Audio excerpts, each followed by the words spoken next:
Chapter 741. Qin Fian glanced at Zhuang Yichen and Xiao Ya. At this time, he sat on Xia Qian's bed. After sitting on it, he propped himself up with his arms and stood on his tiptoes. He looked calm and composed, as if he was the host. Since you think that Xia Qian's injuries aren't serious and that she'll recover soon, I'll tell you how serious my injuries are. Qin Fian grunted. Don't think that I look like a good person who's fine right now. My heart has been hit hard. Do you know how fatal the blow to a man's self-esteem is when he's kidnapped by a woman, a short woman? Qin Fian talked about his own pain, but there was no sadness on his face. Instead, he shook his neck and leisurely talked about the insults that he couldn't bear to be mentioned. Xiao Ya's mouth was agape. She had seen a lot of shameless men. Really, she had seen a lot of beasts in the upper class. Sometimes, she could hear those rich playboys say shameless things outside the changing room. But Qin Fian was like this. She really felt ashamed for him. How was he shameless? He had no face at all. Qin Fian, you can't blame Xia Qian for this. You've had many enemies. Ever since she found out that Xia Qian had provoked Qin Fian first and that her body was fine, she didn't hold a grudge against Qin Fian. Now that she heard that a gay man wanted to marry her sister, she could only persuade him patiently. She was afraid that this man would give up and hurt her sister. Yes. Qin Fian raised his hand and pointed at Xiao Ya. He snapped his fingers beautifully. Xiao Ya Jie is right. He tilted his head and looked at Zhuang Yichen, who was studying him. He rested his chin on his hand. Hey, Yichen, did you hear what Xiao Ya said? Well, Qin Fian, I think there's something you need to change. One is Sister Xiao Ya, and the other is Yichen. Shouldn't you unify your seniority? Qin Fian shook his head. Why should I correct it? I call you Big Sister just like my wife. You haven't gotten your marriage certificate with Big Sister Xiao Ya yet. We can't mess this up. If brother-in-law changes in the future, I'll be calling you Big Sister for nothing.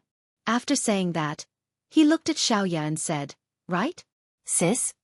Xiao Ya rolled her eyes. He was already calling her his wife. Damn, Qin Fian's marriage speed is like a rocket? Qin Fian changed his words very quickly. Zhuang Yichen gritted his teeth and raised his foot to kick Qin Fian's leg. Qin Fian jumped up from the bed to dodge. Zhuang Yichen glared at him. Qin Fian, I never knew that you were so annoying. Sis, look. He's afraid that I'll tell the truth. Xiao Ya waved her hand. Stop calling me sis. You're making me sound old. I still have to call you sis, sis, sis, sis, sis, sis. Qin Fian placed his hands on his waist and began to do the 8th set of radio calisthenics. His butt moved in big circles as he said lazily, You said it yourself. We've had many feuds, and she's always the one looking for trouble, right? The first time, she ate stinky tofu and even bit me. Sis, you saw it, right? She kissed me in front of so many people. Everyone knows that. That was my first kiss. How could she take it away just like that? Xiao Ya face-bombed.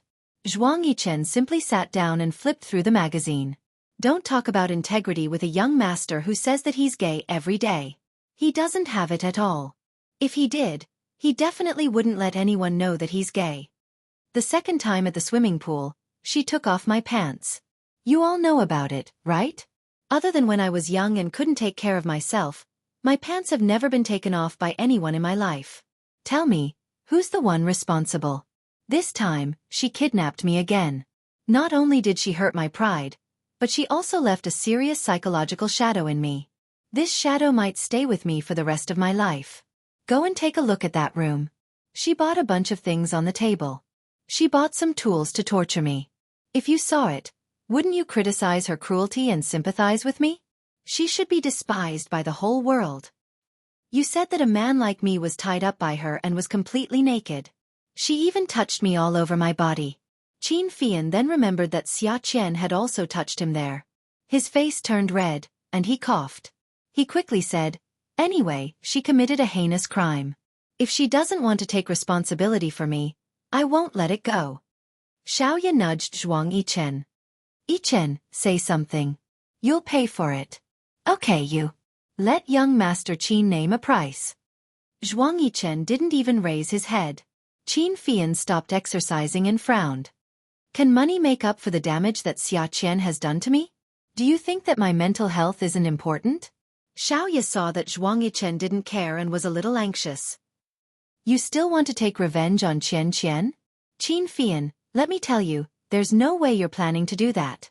He was gay. If he married Xiaqian, wouldn't she be a widow for the rest of her life? How can I take revenge on her? What are you thinking? Qin Fian felt that he couldn't communicate with Xiao Ya. They had talked about responsibility, but now they were talking about revenge. Jiang Zhao re-entered the room. Qin Fian immediately went over and put his arm around Jiang Zhao's shoulder.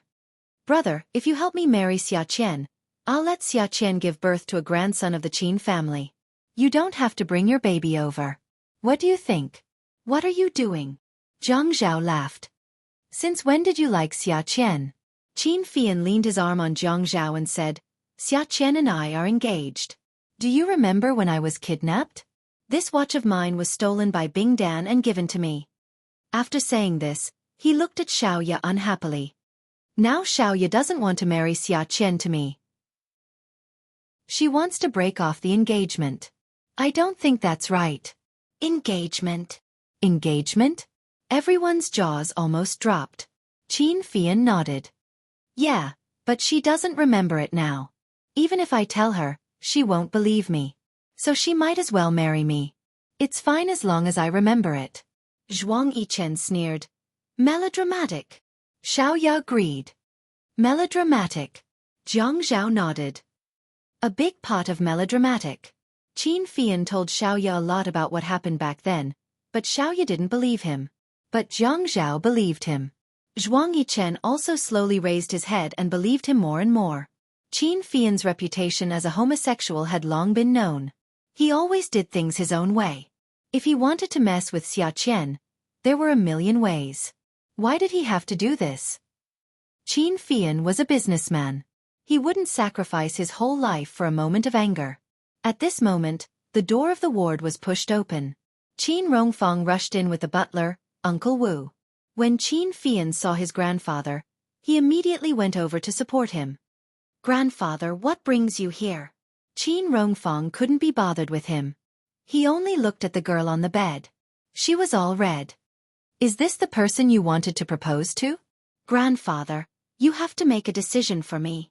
Her family doesn't want to take responsibility. Qin Rongfang's mouth twitched. Nonsense. She's the one lying here. You're fine. Then take a look at my forehead. Qin Fian reached out to brush away the bangs on his forehead. Sure enough, there was a large bruise.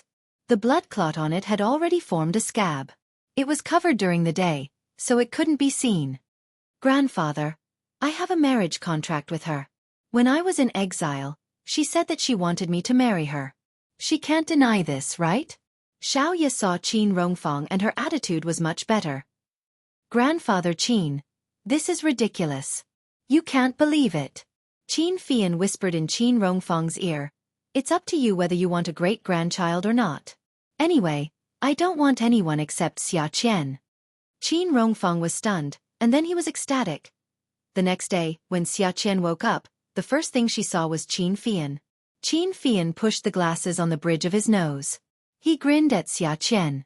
When Xiaqian saw Qin Fian, she shrank back in fear. Why are you here? Xiaoya reached out and slapped Qin Feifang's face and pushed him back. Qian Qian, Qin Fian pulled Xiaoya's hand away and grinned at Xiaqian. When Qin Fian called her Qian Qian, Xiaqian immediately burst into tears. She hugged Xiaoya and didn't dare to let go. She sobbed and said, Sis, I was wrong. I won't mess with him anymore. Ask brother-in-law to tell him not to seek revenge on me. Qin Fian was stunned. Xiaqian, who was in Xiaoya's arms, was crying sadly and panically. His smile froze on his face and slowly collapsed. He couldn't smile anymore. Qin Fian took out a candy from his pocket, walked over, and handed it to Xiaqian. Bing Dan, don't cry.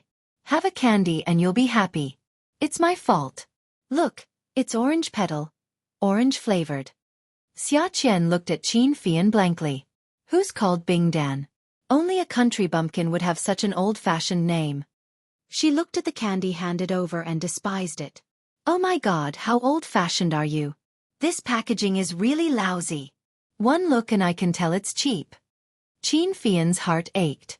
The thing that he treasured so much was now being despised by others. Had it become a habit for him to be obsessed with it? After the chili incident, Xiaqian really didn't dare to cause trouble for Qin Fian anymore. She was afraid. She had never been retaliated against like that before. She probably wouldn't forget it for the rest of her life. Qin Fian could only treat this as a last resort. The girl ignored him, and he had no experience in wooing girls. No matter how busy he was, he would definitely go to Ninth Mansion to please his sister-in-law. He wanted to know a little about the girl's mentality. It was fine if he didn't go. After he went, the conflict escalated. Sister-in-law, tell me, what do girls like? What do they like in the morning, at noon, and at night? What should I do so that the girl won't hate you? Yi Er came back from the dance studio every day and still had to listen to Qin Fian's nagging. She was already annoyed. But Qin Fian just had to say these things. Why didn't Zhang Zhao ask her what she liked in the morning? What did she like in the afternoon? What did she like in the evening? Why didn't he ask her what he should do so that she wouldn't hate him? She was unhappy in her heart, but she still told Fian her thoughts. Fian, it's like this. Girls actually like men who are more considerate, the kind who can consider everything for her. When she's cooking, you pass her a scallion. When she's washing the dishes, you pass her a pair of gloves. She'll be happy. Although you don't necessarily do anything, it's enough to show that you're considerate of her. Awesome novel. Hongcha 866. Chapter 742. Oh, be romantic. Give her some flowers when you're free. Girls rarely dislike flowers, really. Even if it's just one flower, if she likes you, she'll like you. Qin Fian sighed. What if she hates me? Yi Er also knew about Qin Fian's situation and sympathized with him. Why don't you like someone else? Chen doesn't even remember you. Why should I like someone else? I remember her. Qin Fian ate 2 grapes and waved his hand. Forget it.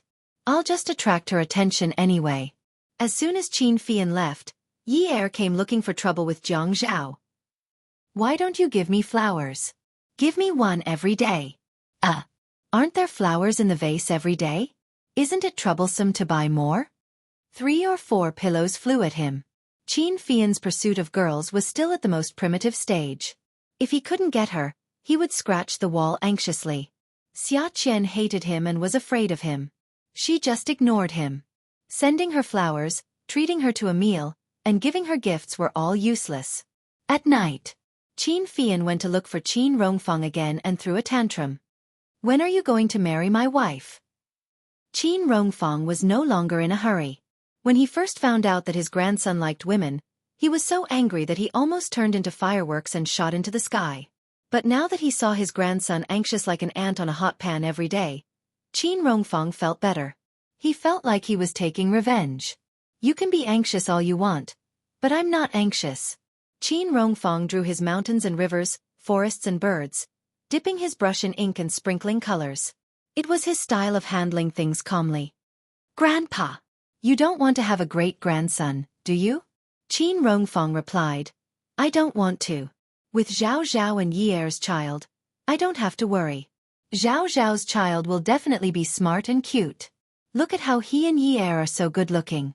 The child will definitely be very beautiful. Qin Fian was so angry that he wanted to vomit blood. He stomped his feet. You don't care? Fine. Since you can't do anything about it, then let's just leave it at that. When the people at the station get together with her, I'll give up. I can't be without her. Qin Rongfang smiled faintly. You don't really like men anyway. There's no need to insist on anyone. We can change. Qin Fian had long seen through Qin Rongfang's thoughts. This old fox, after knowing that he was not gay, he ostracized him, took revenge on him, and targeted him for everything. This old fox just wanted to see him anxious. Fine, he would show him anxious. She's my fiancée that I got engaged to when I was 15 years old. Why should I change her? Fian, don't be impatient. Everything has to be calm. Without Xia Qian, won't the earth stop spinning? Wouldn't my great-grandson be settled then? Qin Rongfang used an extremely serious and educational tone to say something out of place. Qin Fian took a step back and distanced himself from the desk. He pushed up the glasses on the bridge of his nose and glanced at the old man who was painting. He clicked his tongue several times. How sinister! Who could be more sinister than this old fox? He actually wanted to drug him? Good. Luckily he had a nest outside. Otherwise, he wouldn't even know if a woman was stuffed into his bed in the middle of the night. Grandfather, you shouldn't have done things that would make a junior feel ashamed. The old man's eyebrows and hair were as white as snow. He raised his eyebrows as he put down his brush. Sigh. People say that the old are still young. The old are still young. Actually, in this family I am the youngest. I should be forgiven for everything I do. Look at what you did a few years ago. Sigh. How shameless. The old man sighed, very melancholy. Qin Fian felt that the corner of his mouth was twitching non-stop. Grandpa, this is revenge. I feel that this will damage your prestige. What prestige do I need? My prestige has already been ruined by my grandson. What prestige can I still have? Are you going to help me marry Xiaqian or not? No. Go marry your own wife. What does it have to do with me? If she is kidnapped, it is because you are too bad. What does it have to do with me? Qin Fian vomited blood again. He didn't even say good night. He turned and walked out the door. He couldn't stay in this house anymore. There was no warmth at all. His parents didn't care about him and his sister since he was young. Now his grandfather didn't care either. He didn't even care about his marriage. He couldn't stay in this house anymore. Qin Fian held a little temper in his heart the whole way. He walked down the corridor to Fei Yu's room. Looking around, there was no one in the empty bedroom. The bathroom was also empty. After looking around, shouldn't Fei Yu be doing her homework at this time? He didn't know where his intuition came from, but Qin Fian walked towards the small awning on the top floor. Fengshang, it's not right. You can't write it like this. Luo, look, you have to hold the brush with strength. When you hold the brush, your palm must be empty. It feels like you can put an egg in it. Don't use the strength of your arm to pull the brush. You have to use the strength of your wrist and knuckles. Fei Yu adjusted the position of the brush in Fengshang's hand. She spoke softly to Fengshang. The light in the small canopy was white and bright, clearly illuminating the figures of the young man and woman. The boy's features were delicate and pretty, while the girl was quiet and elegant. On a round stone table, there was ink and paper. The brush was in the boy's hand. Fei Yu's hand was on the boy's, teaching him patiently. After Fengshang finished writing a word, he glanced at Fei Yu. His writing was getting smoother and smoother. Fei Yu clapped her hands in praise. Fengshang, you are amazing. You write so well. You haven't been learning for long. I've been practicing calligraphy for so many years. Fengshang looked at Fei Yu and saw that she had stopped. After a while, the atmosphere became awkward. Fengshang's face heated up. He shyly lowered his head and continued to write. Fengshang, you know how to write. Write down your home's address. Okay? I will definitely help you find your home. A heavy blob of ink was printed on the snow-white paper. Fengshang's brush instantly lost control of itself and the tip of the brush split open. Fei Yu was startled. She looked at the youth's hand holding the brush. Under the light, the knuckles were pale and blue. Fengshang lifted the brush and dipped it in ink. On the snow-white paper, the charcoal black handwriting appeared. Under the light, it was wet. You want to chase me away? No. Facing the boy's silent but powerful questioning, Fei Yu hurriedly waved her hand. Today, her hair was tied back with a white string. Her beautiful face was exposed and it was hard to hide her panic. Fengshang, I'm just afraid that you will miss home. You will miss your father, your mother, and maybe your grandfather. Fengshang, I didn't chase you away. But in our house, I can't make the decision. You are a servant in our house every day and can't go to school with me. It's so hard. If you go back, your life will be easier. You should go to school. Fei Yu lowered her head. Her shoulders were slightly trembling. When she raised her face again, she looked at the boy with clear tears in her eyes. Today, I told grandfather to let you go to school, but grandfather didn't agree. Fengshang, You should go to school. Go to university, take the postgraduate entrance exam, and more. You are so smart. The soft tip of the brush could write with the strength of a knife. You despise me for not going to university. No. Fei Yu stomped her foot. This stomp shook off the water droplets on her eyelashes. Fengshan, how can you look at me like that? I don't have a home. Where do you want me to go? Fei Yu bit her lip. I won't talk about this in the future. Qin Fian clapped his hands. Fei Yu was startled, but Fengshan was much calmer. Qin Fian walked over and glanced at the handwriting on the stone table. He clapped even louder. He smiled and said, Fengshan, my sister's teacher is not bad, right? Your handwriting has improved a lot. Fengshan looked at Qin Fian, then at Fei Yu. He smiled and nodded. Fei Yu wanted to hide the handwriting on the table, but it was too late. Qin Fian had already finished reading. Looking at his sister's tear-stained face, the beautiful boy next to her was much calmer. He suddenly thought of someone. Shi Unwu? He didn't seem like it. Although Fengshan was as beautiful as Unwu gave people the impression of being harmless and pure. He was very polite. Those older than him would politely call him brother. When he smiled, it was as if spring had come. Fengshan's personality was much colder. He didn't speak and rarely smiled. Although he was young, his handwriting and questions revealed a sense of dominance. Why did she refuse to leave the Qin family? Qin Fian took out a handkerchief from his pocket and rubbed Fei Yu's eyes, wiping away her tears. He gently and lovingly reprimanded her. Fei Yu, don't you know you should sleep early?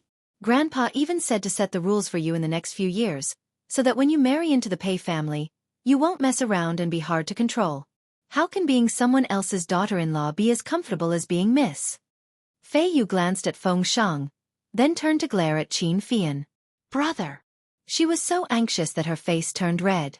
Qin Fian looked over from the corner of his eye. He saw the hand holding the brush trembling slightly. Crack! The priceless ink jade brush broke in the boy's hand. Qin Fian smiled faintly. He picked up the paper on the table and looked at the handwriting on it seriously.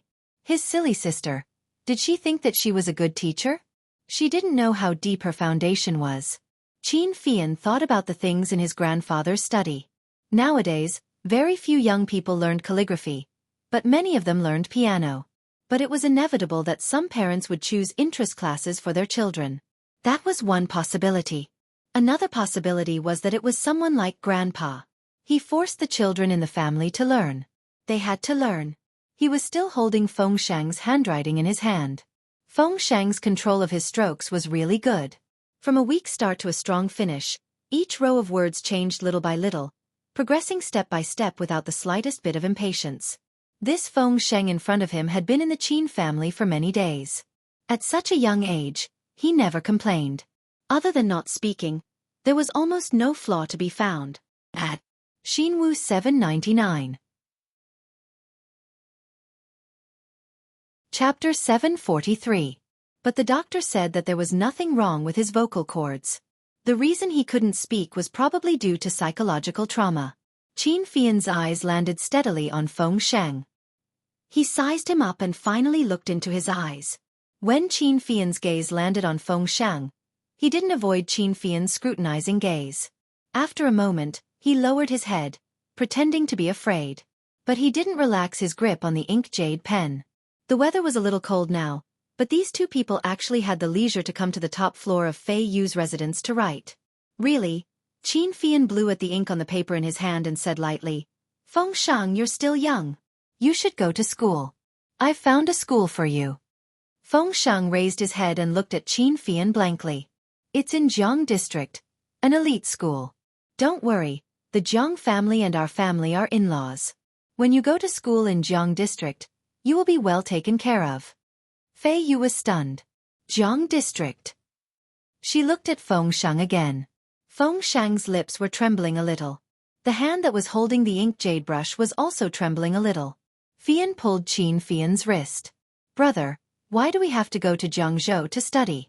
Isn't there a good school in High City? Fei Yu, this is my decision.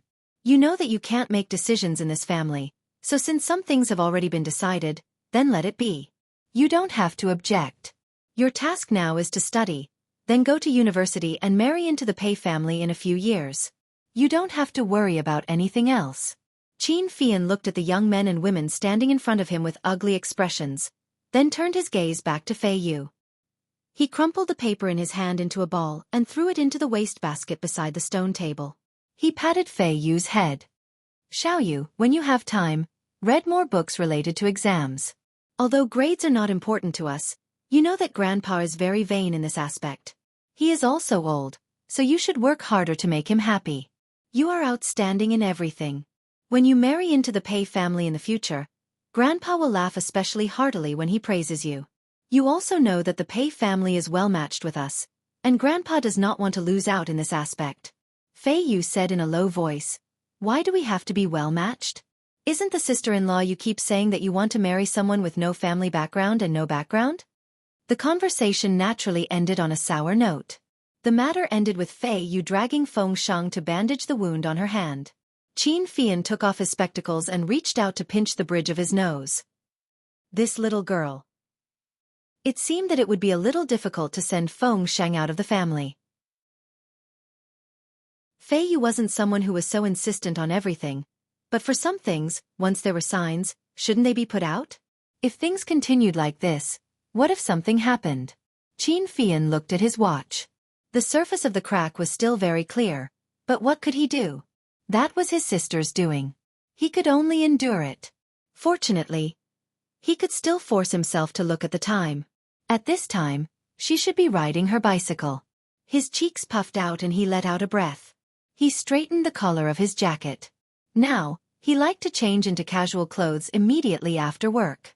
Because Xia Qian had scolded him, saying that when he wore a shirt and suit, he was a beast in human clothing. That wouldn't do.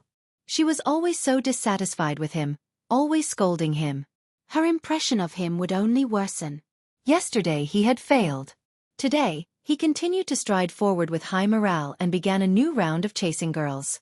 Right now, he didn't have the energy to care about his sister's matters. His sister would still need a few years to marry into the Pei family. After all, she was still young. But it was different for him. His marriage was imminent. In a few years, Xia Qian's child would definitely be able to play around. Of course, if her child was able to play around in a few years, then the child would definitely have the surname Qin.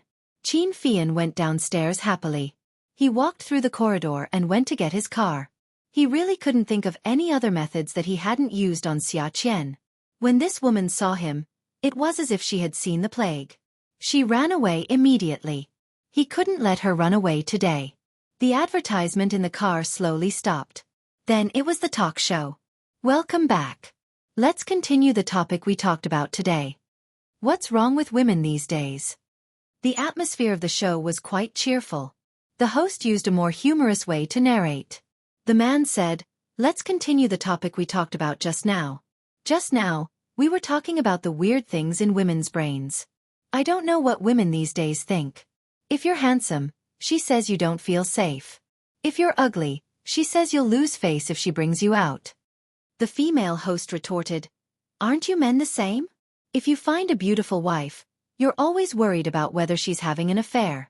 If you find an ugly one, you leave her at home and don't even dare to bring her friends home for dinner. Isn't that the case? Hey, aren't we talking about women today?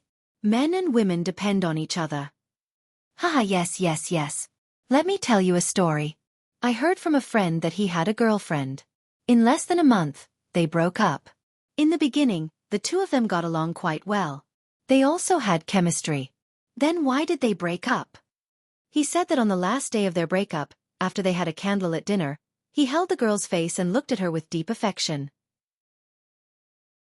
How good, how romantic, how right the rhythm was. For a long time, the girl's eyes blinked and blinked. He was dazed. In the end he asked, "Can I kiss you?" The girl shyly said, "Annoying, why do you only think about these things?" Then, he let go of the girl and sent her home. That was the last time they spent together. The female host laughed. "If it were you, what would you do?" "What would I do? What's there to ask? Kiss her. If you kiss her, you'll become one of us. If you don't, you'll get a slap on the face at most, right?" It's like trading in the stock market. There are risks, but there are also rewards. God, do you have to be so violent? This isn't violence. This is fighting. When you can't be sure whether it's abuse or abuse, just accept it with a masochistic attitude. Who knows, there might be a surprise. So, Qin Fian concluded that what happened that night was caused by listening to the unhealthy radio program. Qin Fian followed the road that Xia Qian rode on every day. He drove slowly, looking for her shadow. Xia Qian was drenched in sweat as she rode forward on her bicycle. The lights of the city spread out and she ran back. Life is about movement. So, if you want to live long you have to exercise. Qin Fian's car followed Xia Qian. He was thinking about how to put the words he said on the radio into action. He felt that he was a smart person. It was easy for him to draw inferences about other things. Everything could slowly become clear through his brain. Following the guidance and instructions of the radio host, Qin Fian analyzed Xia Qian. Xia Qian thought that he was handsome and insecure. When he lived in Starfield Town, she always watched him and didn't allow him to talk to other girls. Every day, there would be many girls at home bringing fruits and boiled eggs to her house for him to eat. She would keep all of them. Who knew if he would eat those things? She was obviously jealous, but she never admitted it. She even said that there were boys who wanted to marry into her family who were better than him. Qin Fian felt that the first step now was to put the question, "Can I kiss you?" into practice. According to the program, he shouldn't ask a girl if he could kiss her. He should just kiss her. This logic made sense. Treat you to a meal? Will you do me the honor? What honor? I just want to have a meal with you. Come with me. Treat you to a movie? Is that okay? Is that okay? I just want to watch a movie with you. I have to go. There were also things like holding hands and kissing. I just want to hold hands and kiss without any warning. What's there to talk about? What's there to talk about? He would press her down and kiss her. After kissing her, they would become family. At most, he would get a slap on the face. Right now, he couldn't wait for her to slap him. Only then would he be able to get back at her. After making up his mind, Qin Fian did one thing, and that was to kidnap Xia Qian. Yi Er slept on the bed, tossing and turning uncomfortably. After 3 months, her belly had become much bigger. Other single babies only showed signs of pregnancy at 3 months, but she was already 5 months pregnant. After turning over, Jiang Zhao immediately woke up. Jiang Zhao turned on the table lamp and touched Yi Er's face. Yunyi. Ah Zhao, you're having an affair. Huh. I dreamed that you were having an affair. As Yi Er spoke, she started to feel sad. Pregnant women were especially sensitive. When he didn't pick up her call, she started to wonder if he had taken a fancy to another woman because she was pregnant. Jiang Zhao didn't know whether to laugh or cry. His biological clock was following Yi Er's and he went to bed very early. He hadn't even woken up from his sleep, yet she was accusing him of having an affair. This was simply adding insult to injury. Seeing that Yi Er's eyes were red, he kissed her on the forehead. Yunyi, my good wife, I love you. I'm not having an affair. I'm really not. Aha. Then don't forget to tell me tomorrow. Aha. I'll tell you every day. Don't think too much. It's not good for the baby. His hand slowly caressed Yi Er's belly. Her belly was bigger than other pregnant women. The doctor said that pregnant women with twins had it harder than other pregnant women. He planted a kiss on the woman's lips. Yunyi, it's been hard on you. As long as you love me, it's not hard on me. I love you. Even if I love you, it can't erase the fact that you've worked hard. Yi Er's eyes curved into crescents as she smiled. Aha, it's been hard on me. Then you should kiss me more. Jiang Zhao squeezed Yi Er's hand and kissed it. Seeing her pout, he smiled. Just as his smile faded, the woman immediately turned hostile. You still say that you're not having an affair? I asked you to kiss me, but you won't even kiss me. Jiang Zhao smiled and kissed the woman gently on the lips. After the woman was satisfied, she reached out to turn off the lights. She said happily, Aha, I believe you. Add, Hongcha 866. Chapter 744. Turning over, she pulled Jiang Zhao's hand and hugged herself. After a while, The sound of a woman's even and satisfied breathing could be heard. After Jiang Zhao kissed Yi Er, he really couldn't fall asleep, especially now that he was leaning against her back and hugging her. His hand slid into her pajamas. After she got pregnant, her chest seemed to have grown bigger, as if it had swelled up. His large hand cupped her breasts, which were very pink and full. He couldn't help but rub his nose against her neck. The thing in his hand had a kind of magic. He hadn't touched her in a long time, and he could clearly feel that part of him was already uncontrollably pushing against her butt. Yi Er twisted and moved forward. She moved, but Jiang Zhao wanted to find a place to press against her. He chased after her and slid his hand into her underwear, fiddling with it. Yi Er was sleeping soundly, but she was having a dream before she was pregnant. In her dream, she saw Jiang Zhao's fingers entering her body. 1 finger, 2 fingers, 3 fingers. She was so full that she was about to cry out. She would always feel weak because of him, and her lower body would be uncontrollably wet. Be good, wifey. 3 months have passed. Let's try it today, okay? Jiang Zhao said as he pulled down Yi Er's pants. He slowly pushed and squeezed. Ah! Yun Yi, pregnancy is really a blissful and torturous thing. Jiang Zhao said in a low and hoarse voice. His breaths were heavy and trembling.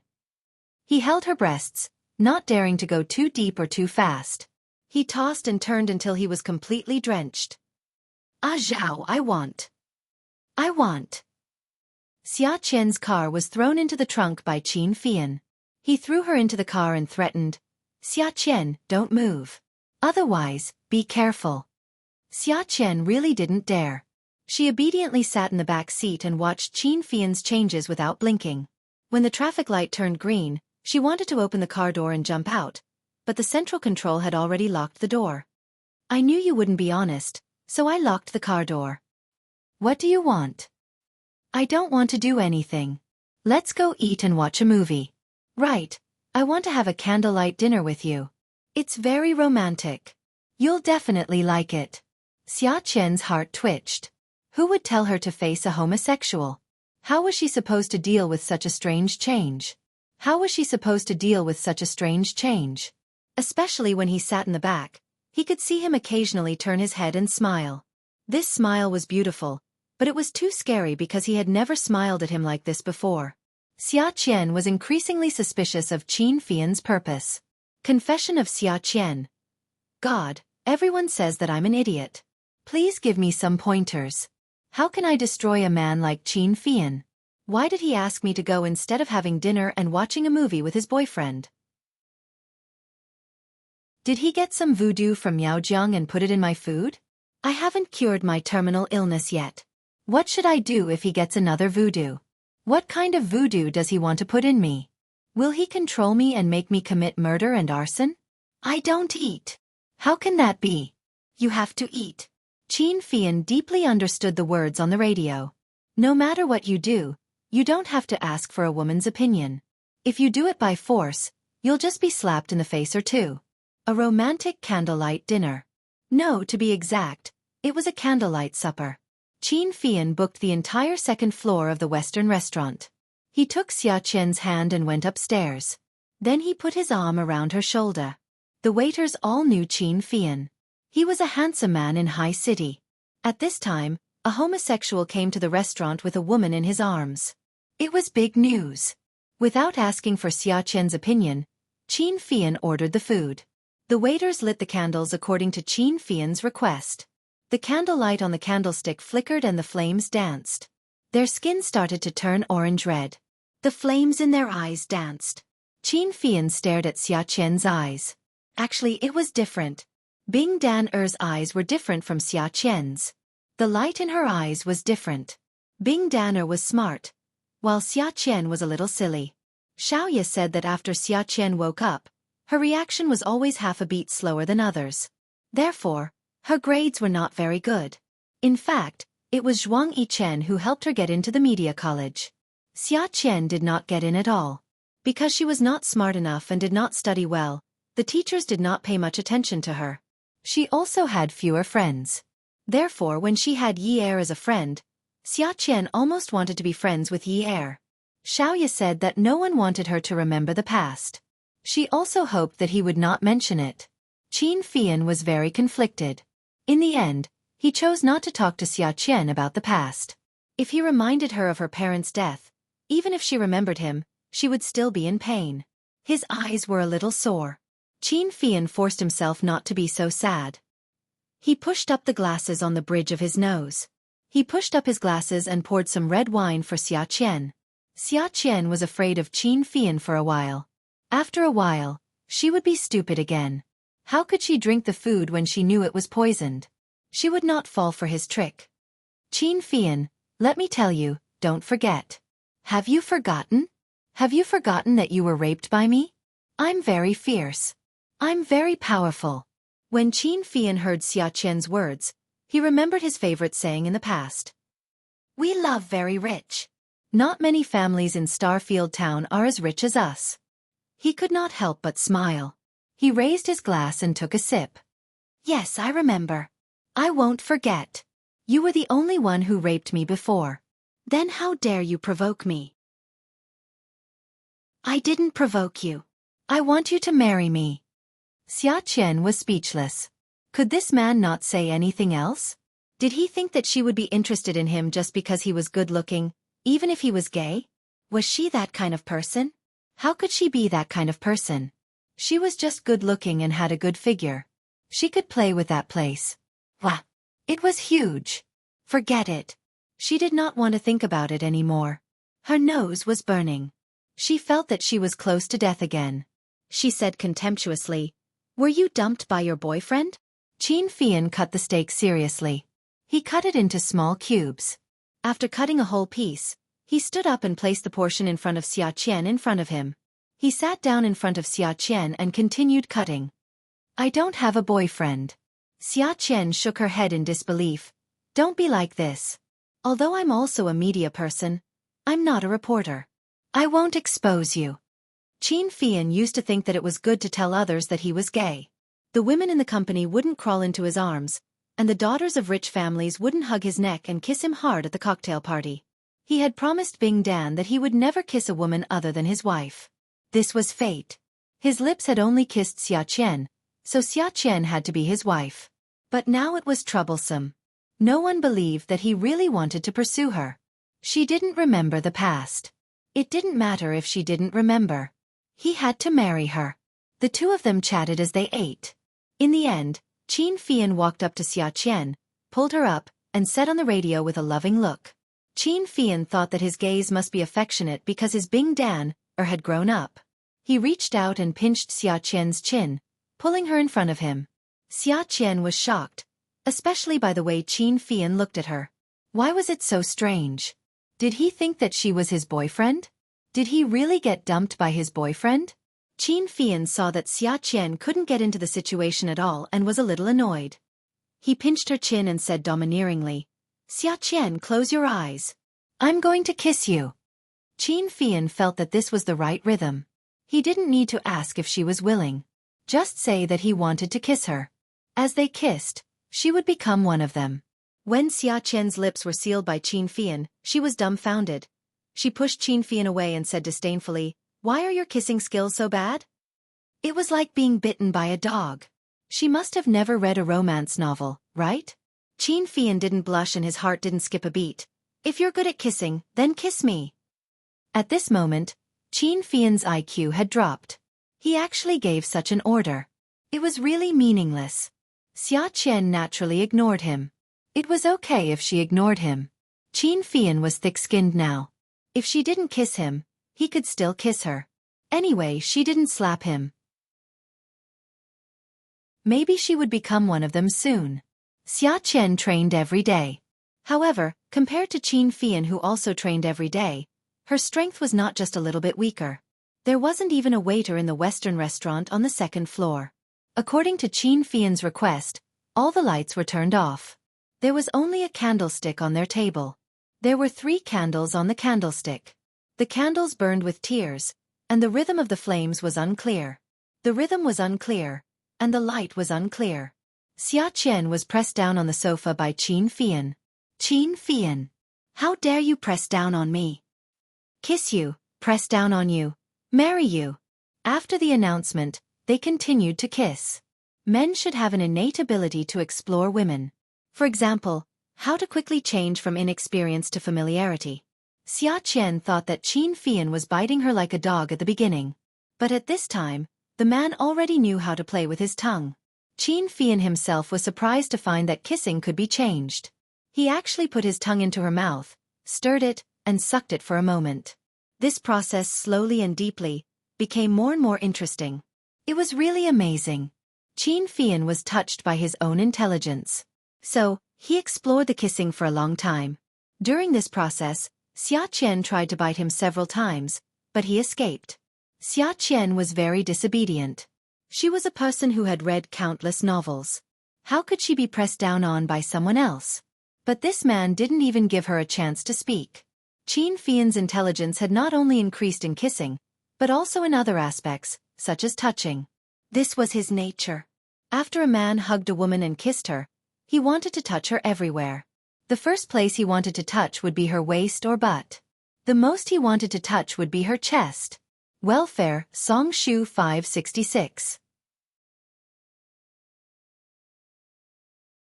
Chapter 745. Xiaoqian exclaimed, "You touched my chest." Qin Fian answered affirmatively, "Yes, of course." There were only the two of them on the second floor. Even if the people downstairs heard the screams, they wouldn't go upstairs. Who didn't know about the ambiguous relationship between the people at the candlelight dinner? It was very normal for ambiguous relationships to happen. Qin Fian had never found anything cute about Xiaoqian. But ever since he found out that she was his fiancée, his attitude towards her changed completely. Although Xiaoqian was a little silly, he felt that there was no need for women to be too smart. Although she would make mistakes sometimes, she was not evil. She would not wholeheartedly harm others or mess with him. That was because they had a grudge. If she did not get back at him even though they had a grudge, she would be too stupid. So, this was the right thing to do. In the past, he had thought that Xiaoqian was not pretty. Anyway, none of the women he had seen were pretty. They all looked the same and could not compare to Bing Dan. But now, looking at Xiaoqian, he felt that she was not bad. Her double eyelids after plastic surgery looked better than Bing Dan-er's single eyelids. Bing Dan-er's eyes were big, so her double eyelids were just right. Her chest was really a problem. In the past, it looked quite small, but now it felt quite right in his hands. When he pinched it, it was very springy. As he pinched it, he realized that his breathing was not quite right. "Qin Fian. You pervert, I'm going to sue you." Xiaoqian was so anxious that her face was red and her heart was racing. Qin Fian was being a pervert. He did it on purpose. A homosexual actually touched her chest. Her chest. Not only did he see it, but he also touched it. Qin Fian held Xiaoqian tightly. It was winter now, and the air conditioner was on upstairs. She took off her jacket. She was neither fat nor thin. After struggling, there were small beads of sweat on the tip of her nose. She really looked like Bing Dan. Bing Dan loved to sweat on the tip of her nose. After understanding the essence of kissing, he stuck out his tongue and licked her lips gently. His lips curved into a smile. "What's the point of suing me? If you have the ability, let me marry you. That's the challenge." "Why are you marrying me?" Qin Fian held Xiaoqian's hand. It was as if he was living in the dark, looking at the wooden planks. Sunlight and sound seeped through the cracks. He was talking to the girl outside the wooden planks. He pinched her hand, placed it on his left cheek, and rubbed it. His voice suddenly became very slow. "Chen, marry me. I don't want much. You can give me 3 cows as dowry and $1. It doesn't matter if it's fake, as long as it looks expensive. After I marry you, I promise I won't kiss other girls like in the movies. I promise I won't divorce my wife like Father Nyo on the slope." Xiaoqian was in a daze. She stared at Qin Fian with widened eyes. His words were getting slower and slower, and he was getting choked up. But why was he telling her all this? "Qin Fian, are you crazy? Who raises cows? Only someone like you would wear a fake watch, right? Who was Father Nyo on the slope? Do you have a fever? Did you become confused after being dumped by your boyfriend?" Qin Fian thought about it. He might as well steal Xia Qian's household register and get married to her at the Civil Affairs Bureau. What was there to chase after? It was too troublesome to chase after her. They had been kissing for so long, and she wasn't even one of them. Jiang Zhao had advised him before, Fian, you can't treat gratitude as feelings. Maybe when you were 15 years old, you were very grateful to Bing Dan for rescuing you from the cellar. You stayed at Bing Dan's house every day and received her family's kindness. Our family values relationships very much, so you wanted to know how to repay them. However, you can't use your marriage as an act of gratitude. You can live with her for a lifetime. If you don't like her, everyone will suffer in the future. Now that she doesn't remember you, you can find a woman you like and live with her. He had thought about it carefully. What did it feel like to like someone? Did he treat gratitude as feelings? He clearly remembered the moment when he sat on the long-distance bus and turned around. He saw Bing Dan wiping her tears as she looked at the bus he was sitting in. Bing Dan had never cried in front of him before, so when she saw him, she smiled at him and waved at him. He also cried at that time. After that, every year when he went to Starfield Town and looked at the empty courtyard, he could see Bing Dan running around happily. He always wanted to cry, afraid that he would never see that person again. If he was grateful, he should only remember the time in the cellar and not always go to the places she brought him to play. At the age of 15, no matter which era a child would have their first awakening of love, right? But once his love awakened, he kept it open and never thanked her. He remembered answering Jiang Zhao at that time, Brother, I don't think women are good-looking. None of them are as good-looking as Bing Dan or as good-looking as Xia Qian. How can I like her? I think Xia Qian is good-looking now. In the past, she looked good with single eyelids. Now that she has double eyelids, she's not bad either.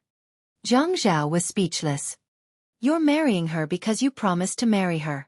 Shouldn't I marry her if I promised to marry her? Isn't that going back on my word? But she doesn't want to marry you. But I want to marry her. She has to marry me even if she doesn't want to. Brother, you said that I don't like her. Then tell me, what does it feel like to like someone? Jiang Zhao looked into the distance and said with a smile, You often think about her and think that she has a lot of good points. In the end, as you think about it, her flaws become her strengths. Even if she's not perfect, she's very pleasing to the eye. You don't think of her burdens as burdens. You feel that it's your duty to help her solve those burdens and make her feel more relaxed. You feel very satisfied to be able to see her lying by your side every day. If you give birth to a pair of children, that's the happiest thing. Qin Fei rolled his eyes at Jiang Zhao. Then I definitely like her. Needless to say, she's pleasing to the eye now. I used to think that she was stupid, but now I think that she's cute. I want her to give birth to children for me in the future. How can one pair be enough? Give birth to 10 children. Jiang Zhao snorted. Do you think she's a pig? I'm exaggerating. Didn't you learn Chinese well in primary school? I'm using exaggerated words to express my love for her. What do you know? Qin Fian came back to his senses. Xia Qian was still trying to break free from his control. He looked at her seriously. Xia Qian, think about it. I really like you. I like you, so I want to marry you. But I don't like you. Feelings can be cultivated. The soil has already become saline alkali soil. How can you cultivate it? What kind of thing can he cultivate? Then let's improve the soil. But, don't say but, Qian Qian. Let me kiss you again. Qin Fian had never hugged and kissed a woman like this before. The feelings in his heart came out again. His dependence on Xia Qian grew with each passing second. This kind of feeling was like pouring oil on a small flame.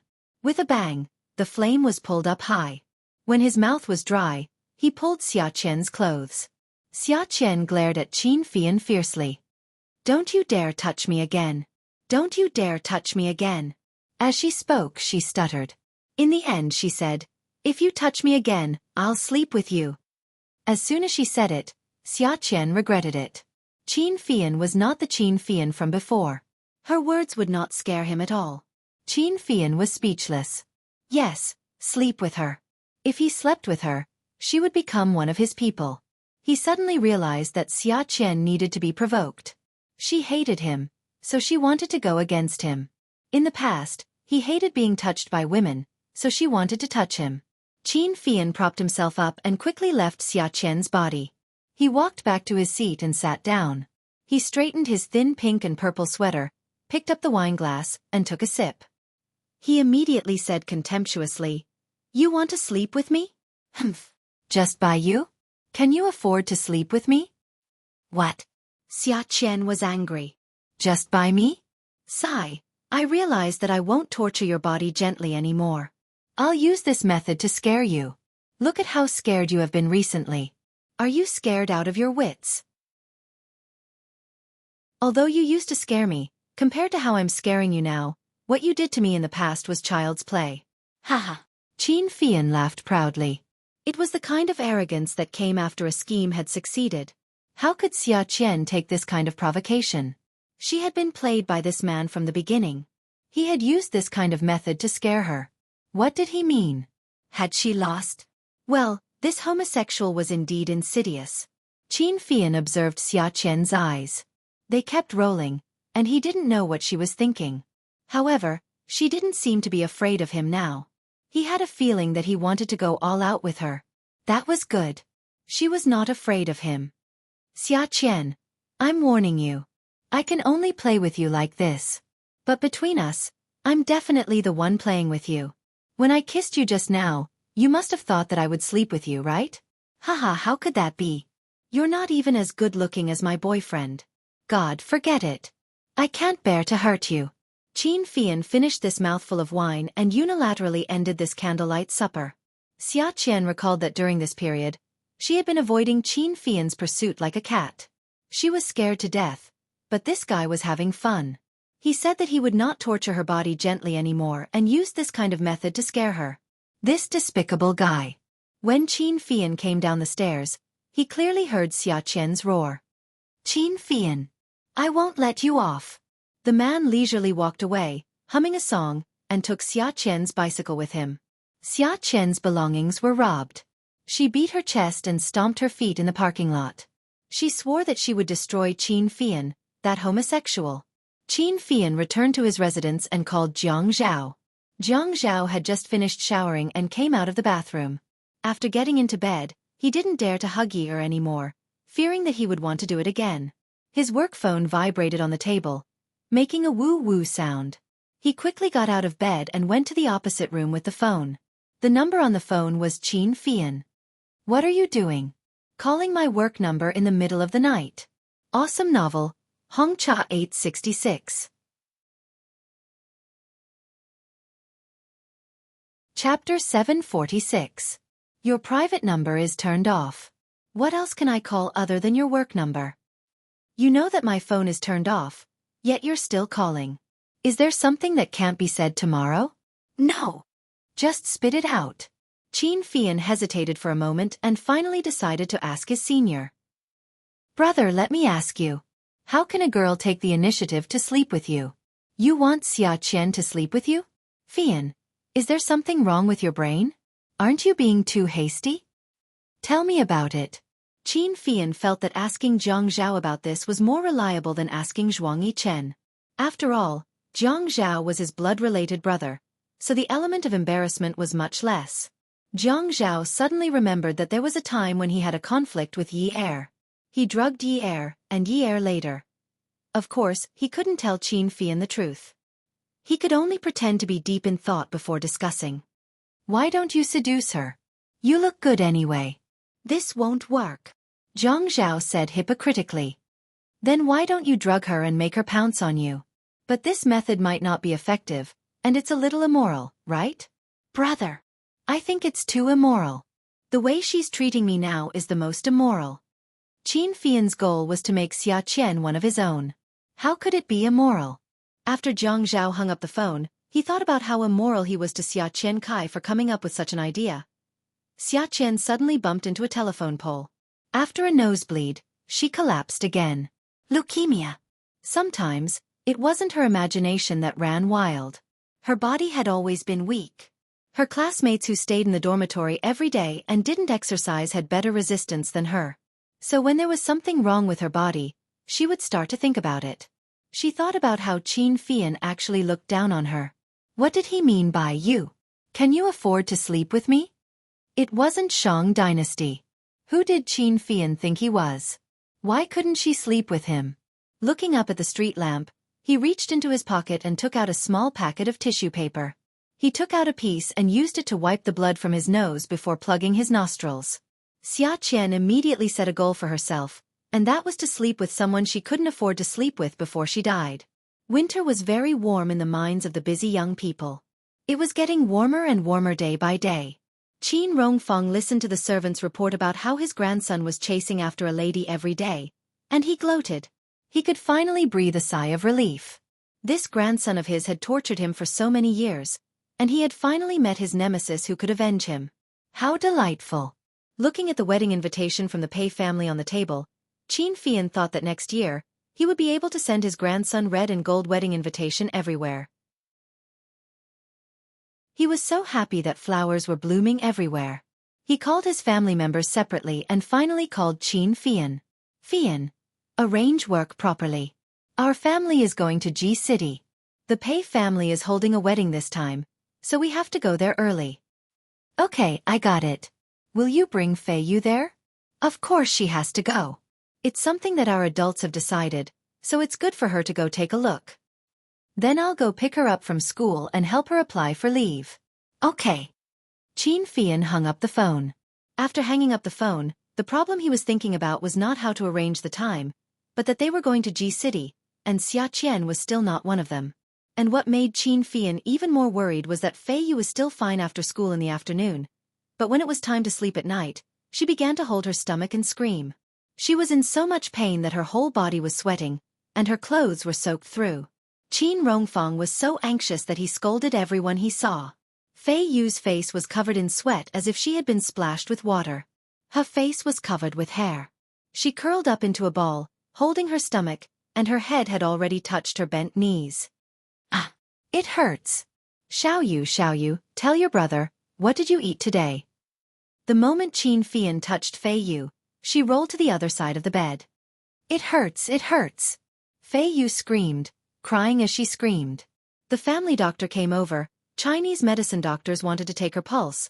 Western medicine doctors wanted to test her blood, but none of them could get close to her. Fei Yu was in so much pain that she kept twitching. Qin Fian wanted to force Fei Yu down, but at this moment, a youth rushed out from the crowd and climbed onto Fei Yu's bed. The housekeeper was about to scold him. Feng Shang had already grabbed Fei Yu's hand and hugged her head. He tilted his head and pressed Fei Yu's forehead against his face. Feng Shang was still panting heavily, as if he had run very quickly. He looked very nervous. Fei Yu sobbed and reached out to grab Feng Shang's arm. She used a lot of strength, but she did not roll away. She just closed her eyes, her eyelashes trembling violently. She cried and said, Feng Shang, it hurts, it hurts. Feng Shang did not say anything. He just held Fei Yu's back and slowly touched her face. He pressed his cheek against her forehead and rubbed it gently, comforting Fei Yu's emotions. Feng Shang looked up at the doctor and glanced at them, asking them to come over. Qin Fian did not know why, but he actually felt relieved. He looked at Qin Rongfeng and walked over. Then he held Qin Rongfeng's arm and pulled him away. Late at night, in the study, Qin Fian looked at the medical report seriously. Grandfather, I don't want you to force Xiao Yu's matter. Qin Rongfeng had not recovered yet. He sat on the rocking chair and lay down.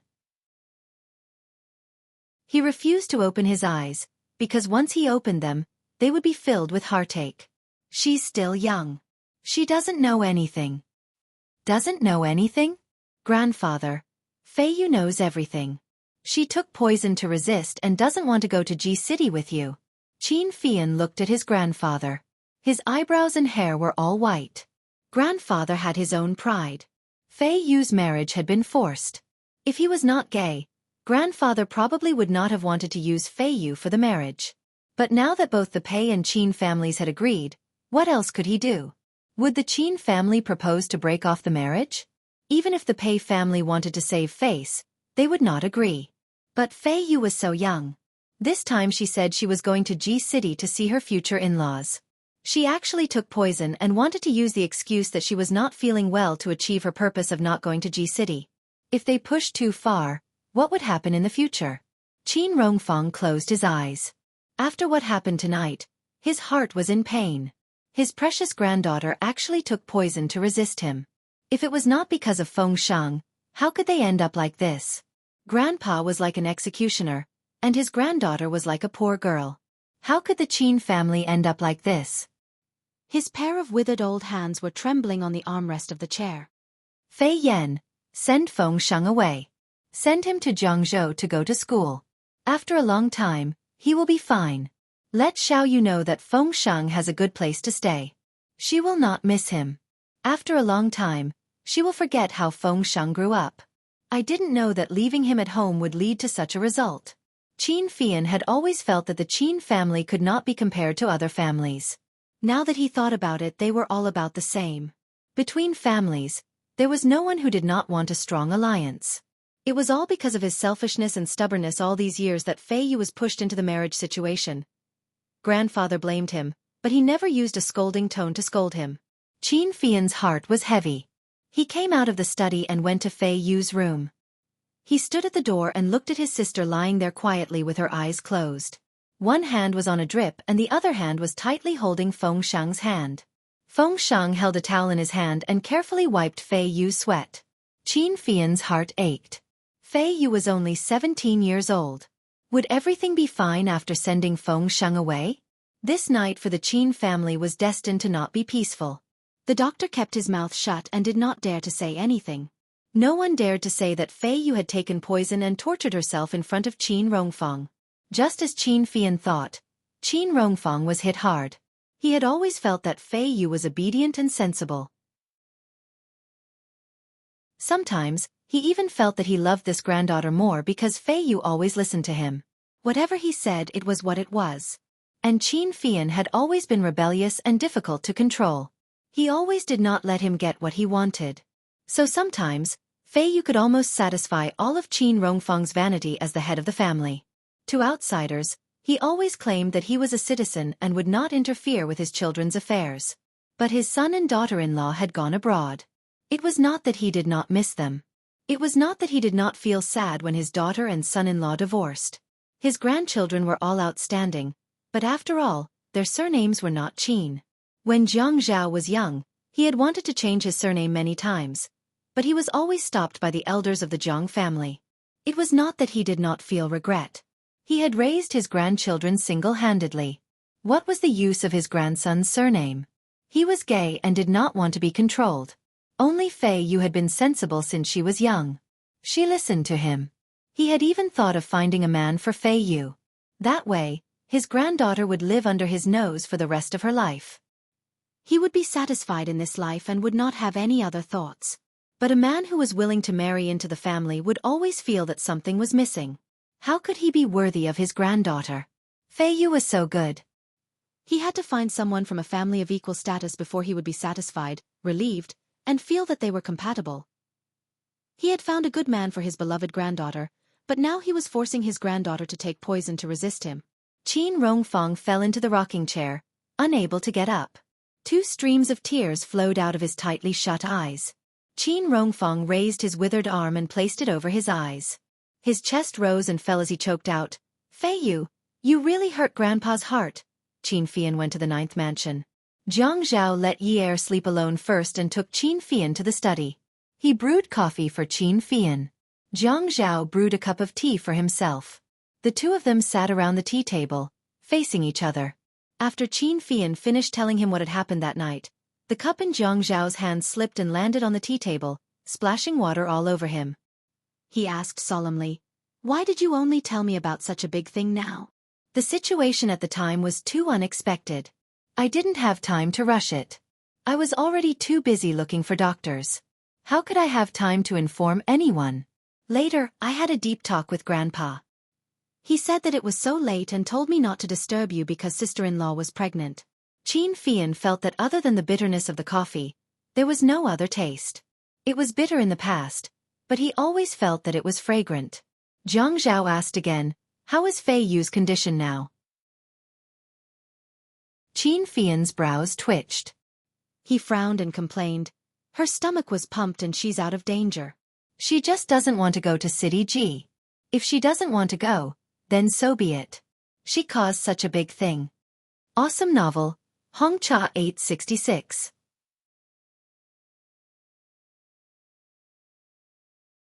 Chapter 747. Zhang Zhao was also angry. Don't you know Fei Yu's personality? Can she tell you? Grandpa said to send Feng Sheng away. Actually, I had long realized that this situation was not right. At that time, I told Grandpa to send Feng Sheng away to Jiangzhou. If Fei Yu was worried, I would say that I found a good school for him, so that Fei Yu would not be worried. But it has already developed to this point. Do you think sending him away now will be of any use? Grandpa said that as time passes, it will fade away. I think this is a bomb. Zhang Zhao sucked in a breath of cold air. He had never thought that Fei Yu would take poison. He was also very worried. You also know that it is a bomb. You were engaged to her when you were 15. Haven't you forgotten about it now? Fei Yu will be difficult to deal with. Then what do we do now?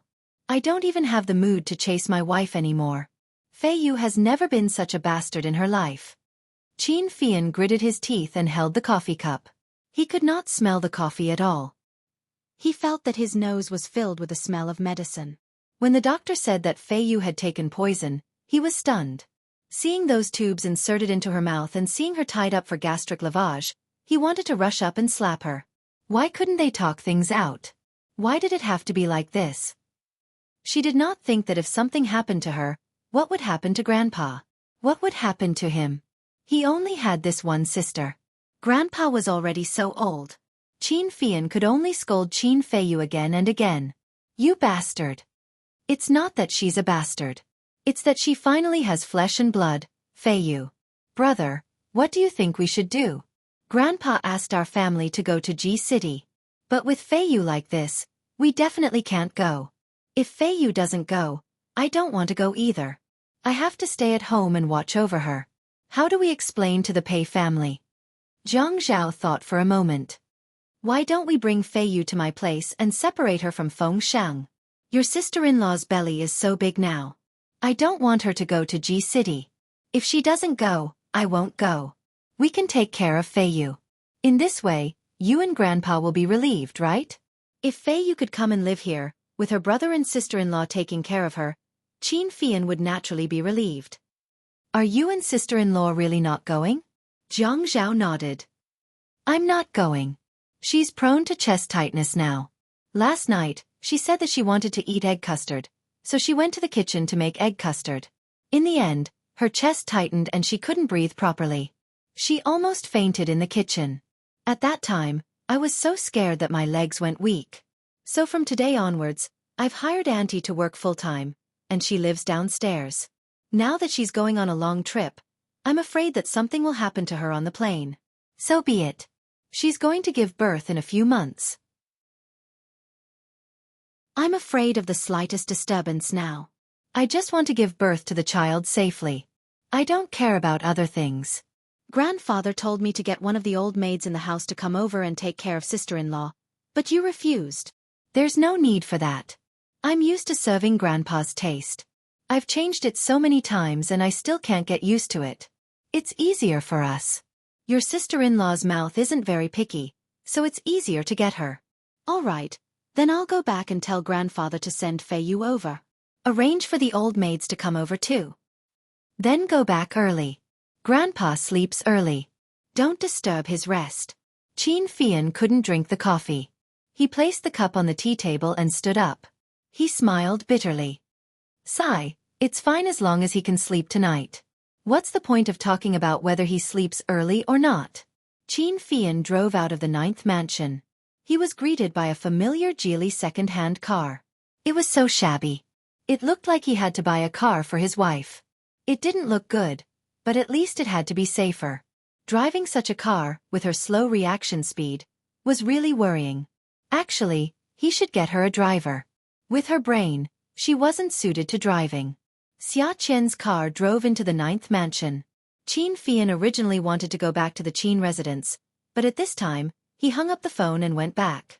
He told Qin Rongfang about Zhang Zhao's intentions. After the two of them reached a consensus, they hung up the phone. It wasn't that he wasn't worried about his family. It was just that he didn't get to see Xia Qian often enough. He couldn't let go of this opportunity to get close to her. Qin Fian turned the car around and followed Xia Qian's car. He didn't know if she was going to Zhuang Yichen's house or his sister-in-law's house. Xia Qian parked the car and unbuckled her seatbelt. She picked up a basket from the passenger's seat cushion. It was filled with a whole basket of eggs. She opened the door and got out of the car. Jiang Zhao was just about to go to bed when the doorbell rang again. Worried that something had happened to the Qin family, he quickly went to open the door. He saw Xia Qian standing outside with a smile through the peephole. He opened the door. Before Jiang Zhao could say anything, Xia Qian said, "Jiang Zhao, is Yi Er asleep?" "Oh, Qian, come in and have a seat. Yi Er just fell asleep." Xia Qian waved her hand. No, I'm just here to deliver some eggs. My colleagues from the station went to a farmhouse in the suburbs last time. I saw that there were a lot of chickens there. The boss was feeding them grain. So I discussed with the boss to get her chickens to lay some eggs and sell them to me. No matter how expensive the eggs in High City are, they are all foraged chickens. You can give these eggs to Yi Er. Xia Qian handed the basket over. Jiang Zhao quickly took the basket. Qian, you're so thoughtful. Come in and have a seat. I'll get you a glass of water. Xia Qian scratched her head. She was a little embarrassed. I can't drink water. But my colleagues said that I'm gullible. The eggs they gave me were probably foreign eggs bought from the market. I cracked a few eggs and found that they were all yellow, but I can't be sure if all of them are like that. I can only rely on luck. Jiang Zhao was very touched.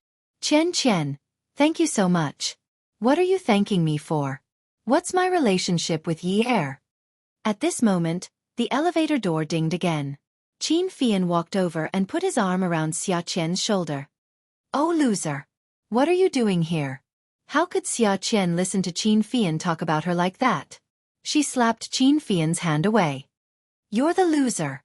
Jiang Zhao couldn't figure out what Qin Fian was up to, but he was also afraid that he would hinder his younger brother's plan to woo his wife. So, he didn't say anything and just carried the eggs into the house. Qin Fian saw this and put his arm around Xia Qian's shoulder again. Loser, since we've bumped into each other, why don't we go in and have a cup of tea? He paused and added, You're not afraid of losing to me again, are you? I knew that you're not as strong as me. Haha, how could I dare say that you're not a loser? Let's drink then. Who's afraid of who? As soon as they entered the house, they didn't drink any tea. Qin Fian instigated Jiang Zhao to take out the wine in the house and compete with Xia Qian in drinking. Jiang Zhao knew that Xia Qian had been tricked, but he didn't say anything. Although Xia Qian was his wife's best friend, Qin Fian was his younger brother. It was the truth to help one's family over reason. Jiang Zhao knew that it was easy to get drunk when mixed with wine. So he took out red, white, and yellow wine. He was a little afraid that the noise downstairs would disturb Yi Er, so he deliberately asked them to be quiet. He then ran upstairs to take a look. His wife was sleeping like a pig. When Jiang Zhao came downstairs, Xia Qian was waiting for him. The three of them were competing in drinking. It was not easy for Xia Qian to discover Qin Fian's scheme. So, the drinking competition ended up with two men shamelessly forcing a woman to drink. Qin Fian only drank red wine, and he liked to drink it. Jiang Zhao had no problem drinking white wine. In his social circle, many people drank white wine. His tolerance for white wine was better than red wine. But this way, when Xia Qian drank with Jiang Zhao, she had to drink white wine. When she drank with Qin Fian, she had to drink red wine. The wine bottles were emptied one by one. Xia Qian was so drunk that she didn't wake up. Jiang Zhao bowed to Xia Qian's corpse. Xia Qian, don't blame me. I didn't mean it. Qin Fian looked at Xia Qian's corpse and smiled. Brother, you did mean it. Jiang Zhao rolled his eyes at Qin Fian. You're not doing your job. After that, he turned to go upstairs. I'm going upstairs to sleep. No one came today. He went upstairs and looked at Xia Qian.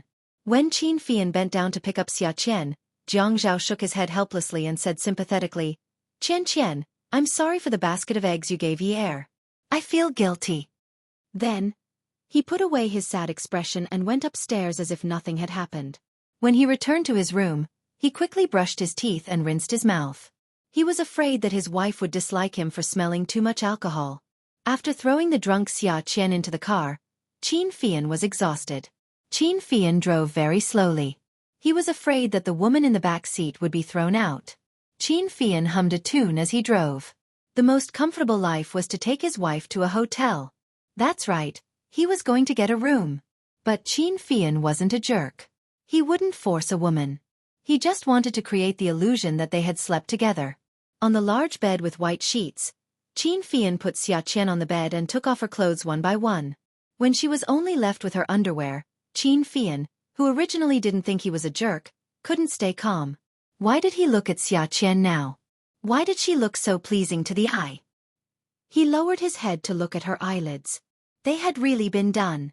The line was not like a normal double eyelid. It wasn't a crease mark, but a scar. This was the legendary plastic surgery. Plastic surgery was pretty good. When she opened her eyes, they were big. Her nose was also pretty good. Although it wasn't very tall, it was as tall as Xiaoya's nose. It looked a little too strong. He didn't like seductive women like that. Someone like Xiaoqian was better. Soft and tender. Sigh. She looked pleasing to the eye no matter how he looked at her. Why did her breasts have to be so big? They were from Still Strike. She wasn't a cow. Sigh. She looked pleasing to the eye no matter how he looked at her. She was so pleasing to the eye that his eyes were spitting fire. He felt a little flustered and wanted to kiss her. In the end, Xiaoqian was completely naked. Qin Fian started to take off his own clothes again. After he was done, he pulled the blanket over and hugged her. He laughed mischievously in his heart. Xiaoqian, tomorrow morning, you can't deny it even if you want to. Anyway, I'll insist that we slept together. Let's see what you can do. He was still laughing mischievously in his heart. The next second, he realized that something was wrong. He realized that he really wanted to poke her. At Song Shu 566.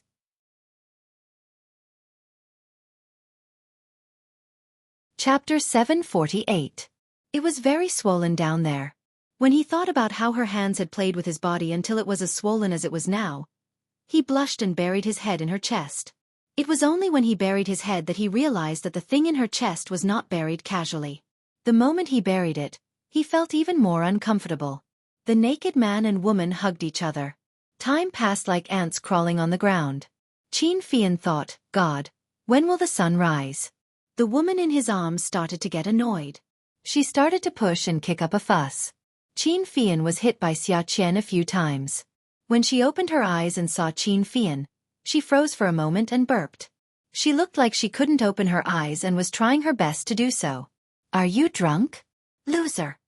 Qin Fian was shocked and said again, You're the loser. Why? Are you afraid that I'll kiss you? Xiaoqian narrowed her eyes. She was only paying attention to the position of Qin Fian's eyes. She didn't even see the lust in his eyes. Afraid? I, Xiaoqian, don't know how to spell the word afraid. With that, she grabbed Qin Fian's head and kissed him. Qin Fian saw the situation and deliberately resisted.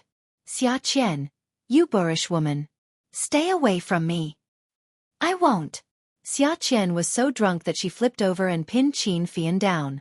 The more Qin Fian turned his head to avoid Xiaoqian's lips, the more Xiaoqian wanted to kiss him. The louder Qin Fian made a fuss, the more excited Xiaoqian was. She thought that he was a loser and slapped Qin Fian's face. Stop shouting. If you shout again, I'll sleep with you. Qin Fian's face was red and his heart was beating fast. His lower body was like a piece of iron that had just been poured out of a furnace. It was hard and hot. With red eyes he said weakly, How dare you?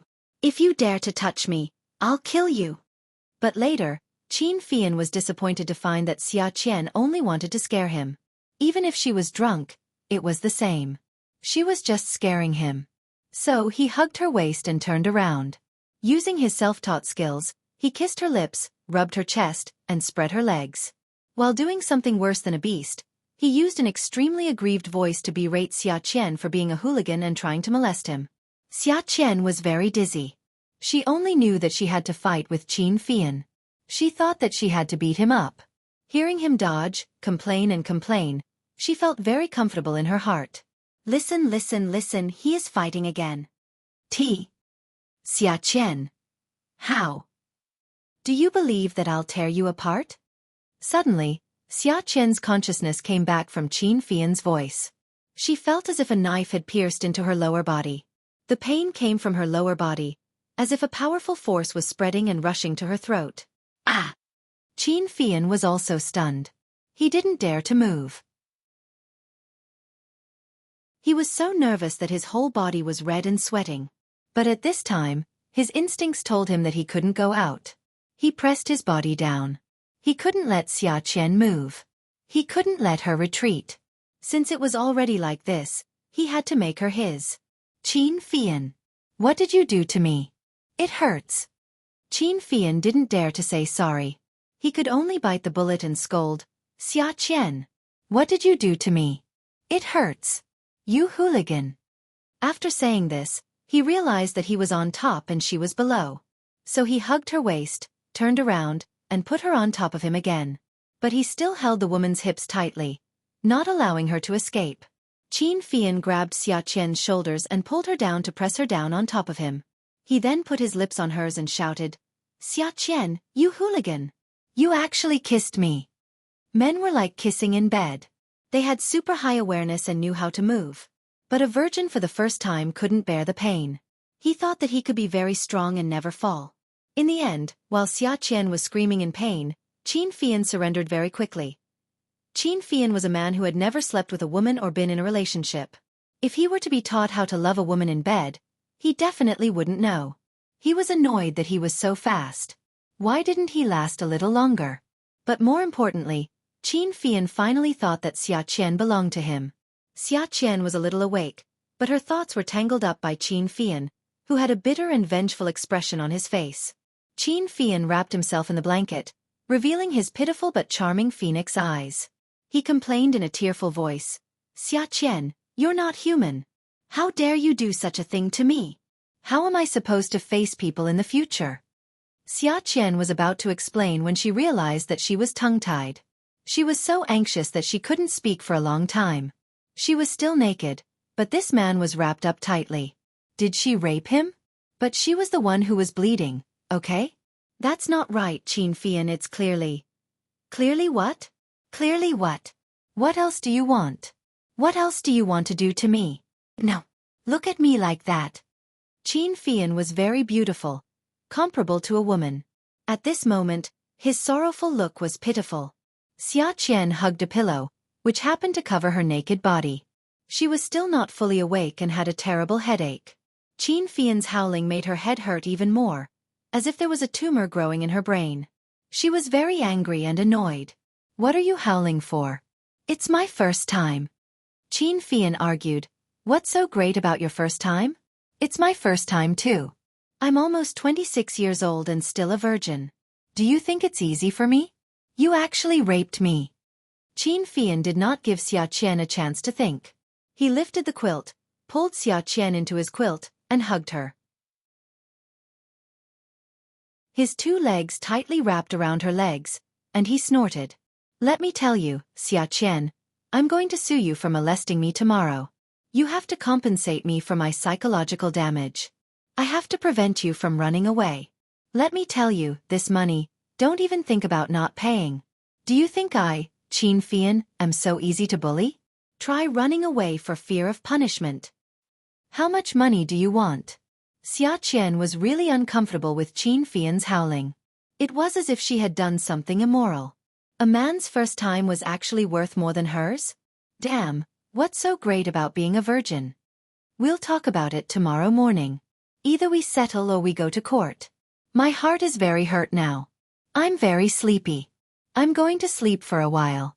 You're not allowed to run away. Don't even think about denying the money. Are you transformed from a bird? Chirp, chirp. Damn it, you're so annoying. Xiaqian scolded and closed her eyes to sleep. Qin Fian heard Xiaqian's breathing and knew that she was still drunk. That was why it was so easy to deal with. But what if she woke up tomorrow morning? But what did the radio program say? Kiss. Don't ask. At most, he would be slapped twice. If he didn't kiss her, He would miss the opportunity. He had already done it. He couldn't regret it. Now that he was hugging Xiaoqian like this, and he was a young man who had just experienced love for the first time, this feeling could only be understood but not described. He released too quickly just now. He was a little embarrassed, but he was confident that he could do it well the second time. Xiaoqian's cry of pain just now made him feel conflicted. How could he make her not feel pain? If she woke up faster each time, it would be difficult for him to cover it up. So he took advantage of the opportunity. After Xiaoqian fell asleep, he got out of bed quietly and searched for his phone. He began to search for information on the internet. The internet was a good thing. You could find anything you wanted. With one search, all kinds of strange things would come out. Qin Fian got on the bed again. He began to kiss Xiaoqian slowly and patiently. He suppressed his impulse and didn't allow himself to be impatient. There were still burns on Xiaoqian's back. Qin Fian touched there and his heart ached. This time, he kissed Xiaoqian, who was drunk like a dead pig and moaned from time to time, while he slowly pushed himself into her body. Xiaoqian kept feeling that her body was very swollen. She wanted to squeeze that thing out of her body, but she just wanted to suck it into her body. It was very torturous. It was like a dream. She was jolted awake. When she found that she was on top of Qin Fian again, she felt that she was going crazy. She actually had Qin Fian on top of her again. Qin Fian looked at the woman lying on his chest. When she propped herself up, he knew that things weren't going well. When he was slow, she was always dizzy. Sometimes, she would moan a few times. After thinking about it, he felt that it should be fine. However, he was afraid that she would wake up and see him on top of her. So, he simply flipped her over like before and placed her on top of him. He just wanted to give it a try quickly. After a few jolts, she woke up. This time, Qin Fian didn't stop. He shouted, "Xiaoqian, you're really going too far. If I don't teach you a lesson, you'll think that I'm easy to bully, right? Why are you always on top of me?" Xiaoqian was stunned by his shout. Her body had already flipped over and was pressed down by Qin Fian. Then she was hit. "Hey! I didn't do it on purpose. Why are you so hard?" Qin Fian was a little embarrassed. "Oh, then I'll be gentler?" For the entire night, Qin Fian used revenge as an excuse and took Xiaoqian apart again and again. He felt that this way, his first night was worth it. He could finally enjoy the beauty of being a man. It was really different. The next morning, Qin Fian didn't dare to sleep for too long. There were still a lot of things to deal with at home. However, he also had to deal with Xiaoqian's matter. Especially after what happened last night, this matter couldn't be delayed. Seeing that she was exhausted, Qin Fian carefully got out of bed. He took a shower under the shower. What happened last night still felt like a dream. He felt that last night was like a night of sex. Qin Fian's skin was fair. After the hot shower, there was a layer of pink on his skin. He raised his head and let the water wash over his skin. He had to be 120% alert. Otherwise, it would be difficult for him to get through today. Now, he was a little thankful that Xiaoqian would act like an idiot from time to time. Otherwise, he wouldn't be so easily fooled. What a headache. It was too scary for a woman like her to go out to work. No wonder she didn't get into university. Even if she did, her teacher wouldn't recommend her to an internship. She was really unlucky. In the future, he would be the one to end her miserable life. Qin Fian wiped the water off his body, wrapped a bath towel around his waist, and filled the bathtub with water. He carried Xiaoqian from the bed and wanted to put her in the bathtub. Xiaoqian was still sleeping soundly. She was startled by the water and continued to sleep. Qin Fian poured water on her and called her, "Qian Qian Qian Qian." Xiaoqian was in a daze. She felt really comfortable at this moment. "What? After you finish bathing, let's go get the marriage certificate. I have something to do this afternoon. It can't be delayed." Ha! Xiaoqian shivered and shook her head to wake up. God, why was Qin Fian here? Why was Qin Fian bathing her? He was bathing her naked. She wanted to stand up, but found that there was nothing to cover her. She immediately wrapped her arms around her chest. He was still shirtless. Shameless. Come and see. Hongcha 866.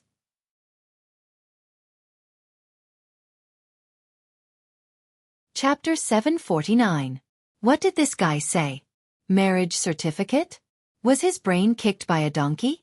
He slapped away Qin Fian's hand that was rubbing against his shoulder. The water splashed all over Qin Fian, but he was not angry. He repeated, I said let's go get the marriage certificate. Why? Qin Fian pouted pitifully and complained, You slept with me last night. Shouldn't we go get the marriage certificate? Xiachen swallowed. What marriage? She slept with him? She thought for a long time. But didn't he say that she couldn't afford to sleep with him? Didn't you ask for money? How much money do you have? How much are you worth? If it's not enough, I'll borrow from my sister. Marry? Even if she wanted to find a boyfriend, she couldn't marry Qin Fian, right? Can you afford to pay me back in the future? Xiachen, she asked guiltily, How much? 1 billion. Can you afford it? If you can't, then marry me. Qin Fian raised his eyebrows and said. He thought to himself, a lion has to ask for a lot. If I don't ask, can I still be a lion? Qin Fian. You bastard. Why are you so expensive? Xiachen was confused. She was confused 10,000 times. God, this is too much. F***ck. I really can't afford to sleep with him. Qin Fian, I want to put it on credit. Qin Fian choked. He looked at the girl whose face was steaming from the hot water. She looked serious. Put it on credit. What did she mean? Xiachen was very anxious. Such an expensive man. God, she never thought that she would sleep with a man with such a high price. There was such a person? She wanted to get married if he didn't pay? Other than looking good and having a good figure, Qin Fian didn't fit her description of a future partner at all. Although she was a little stupid, when it came to marriage, she should at least find a reliable man, right? She couldn't see through other people's personalities, but she should be able to tell if they were reliable or not, right? Qin Fian was not a reliable person at all. If she had those unparalleled martial arts skills in Wuxia novels, she would definitely get rid of evil for the people and bring peace to the people. Xiachen didn't think that she would be able to walk out of the shadow of losing her virginity so quickly. She was convinced. Could it be that sleeping with a good-looking virgin could make her feel better? She slapped herself in her heart, but it was useless. What she cared about the most now was the billion, not her life. She thought for a moment. Why did Qin Fian quote such a high price? She tilted her head and asked, Qin Fian, this is my first time too. Why do I have to pay you back? I can also be worth 1.5 billion. Qin Fian smiled. He stood up and squeezed some shampoo from the wall dispenser. He squatted down and mixed some water, then applied it on Xiachen's head and washed her hair. Chen, you can't quote a sky-high price for this money. Why does a person have to have a status? It's so that they can estimate the value when they suffer a loss. He mixed some water again and brushed the corners of her hair to the top of her head, creating a large ball of bubbles. Qin Fian squatted outside the bathtub with a towel wrapped around his waist, as if he had washed someone's hair countless times. At that time, he was 15 years old and lived in her house. Many girls liked to run to her house because they saw that he was pretty and wanted to get close to him. Every time she wanted to show everyone that he was hers, she would bring a basin of water to the dam outside the courtyard and sit on a small stool to let him wash her hair. He would even dry clean it, just like the hairdressers in the city. Children in the countryside didn't wash their hair every day. Not only did she wash it every day, sometimes twice a day. Now that she was in the bubbles, the shampoo had changed, but the texture of her hair didn't seem to have changed. Her hair was thin, not thick, and not black. Qin Fian sighed. He felt that Xiachen wasn't the kind of person who liked to be sad, so the corners of his mouth twitched again. He said leisurely, Chen, think about it. If the two of us went out at the same time and got scratched by a car, how much would you ask them to pay? Think about it. How much would I ask them to pay? Scratched. Scratched by a car? Not a bicycle? Yes, a car. Qin Fian saw that Xiachen was enjoying him washing her hair. Seeing that she was serious, he sat on the edge of the bathtub and sat behind her. This way, he could brush all the hair and bubbles back. Let's talk about a car. Let's estimate it at 1 million. Xiachen wanted to talk to Qin Fian, but he was already behind her. But this was good. She watered herself and bathed. Such an expensive car. No matter what, I have to ask him to pay 5 or 10,000 yuan. I can't let him get away with it. I have to buy some tonics to nourish my body. What's wrong with scratching the skin? Even scratching the skin is still flesh and blood, right?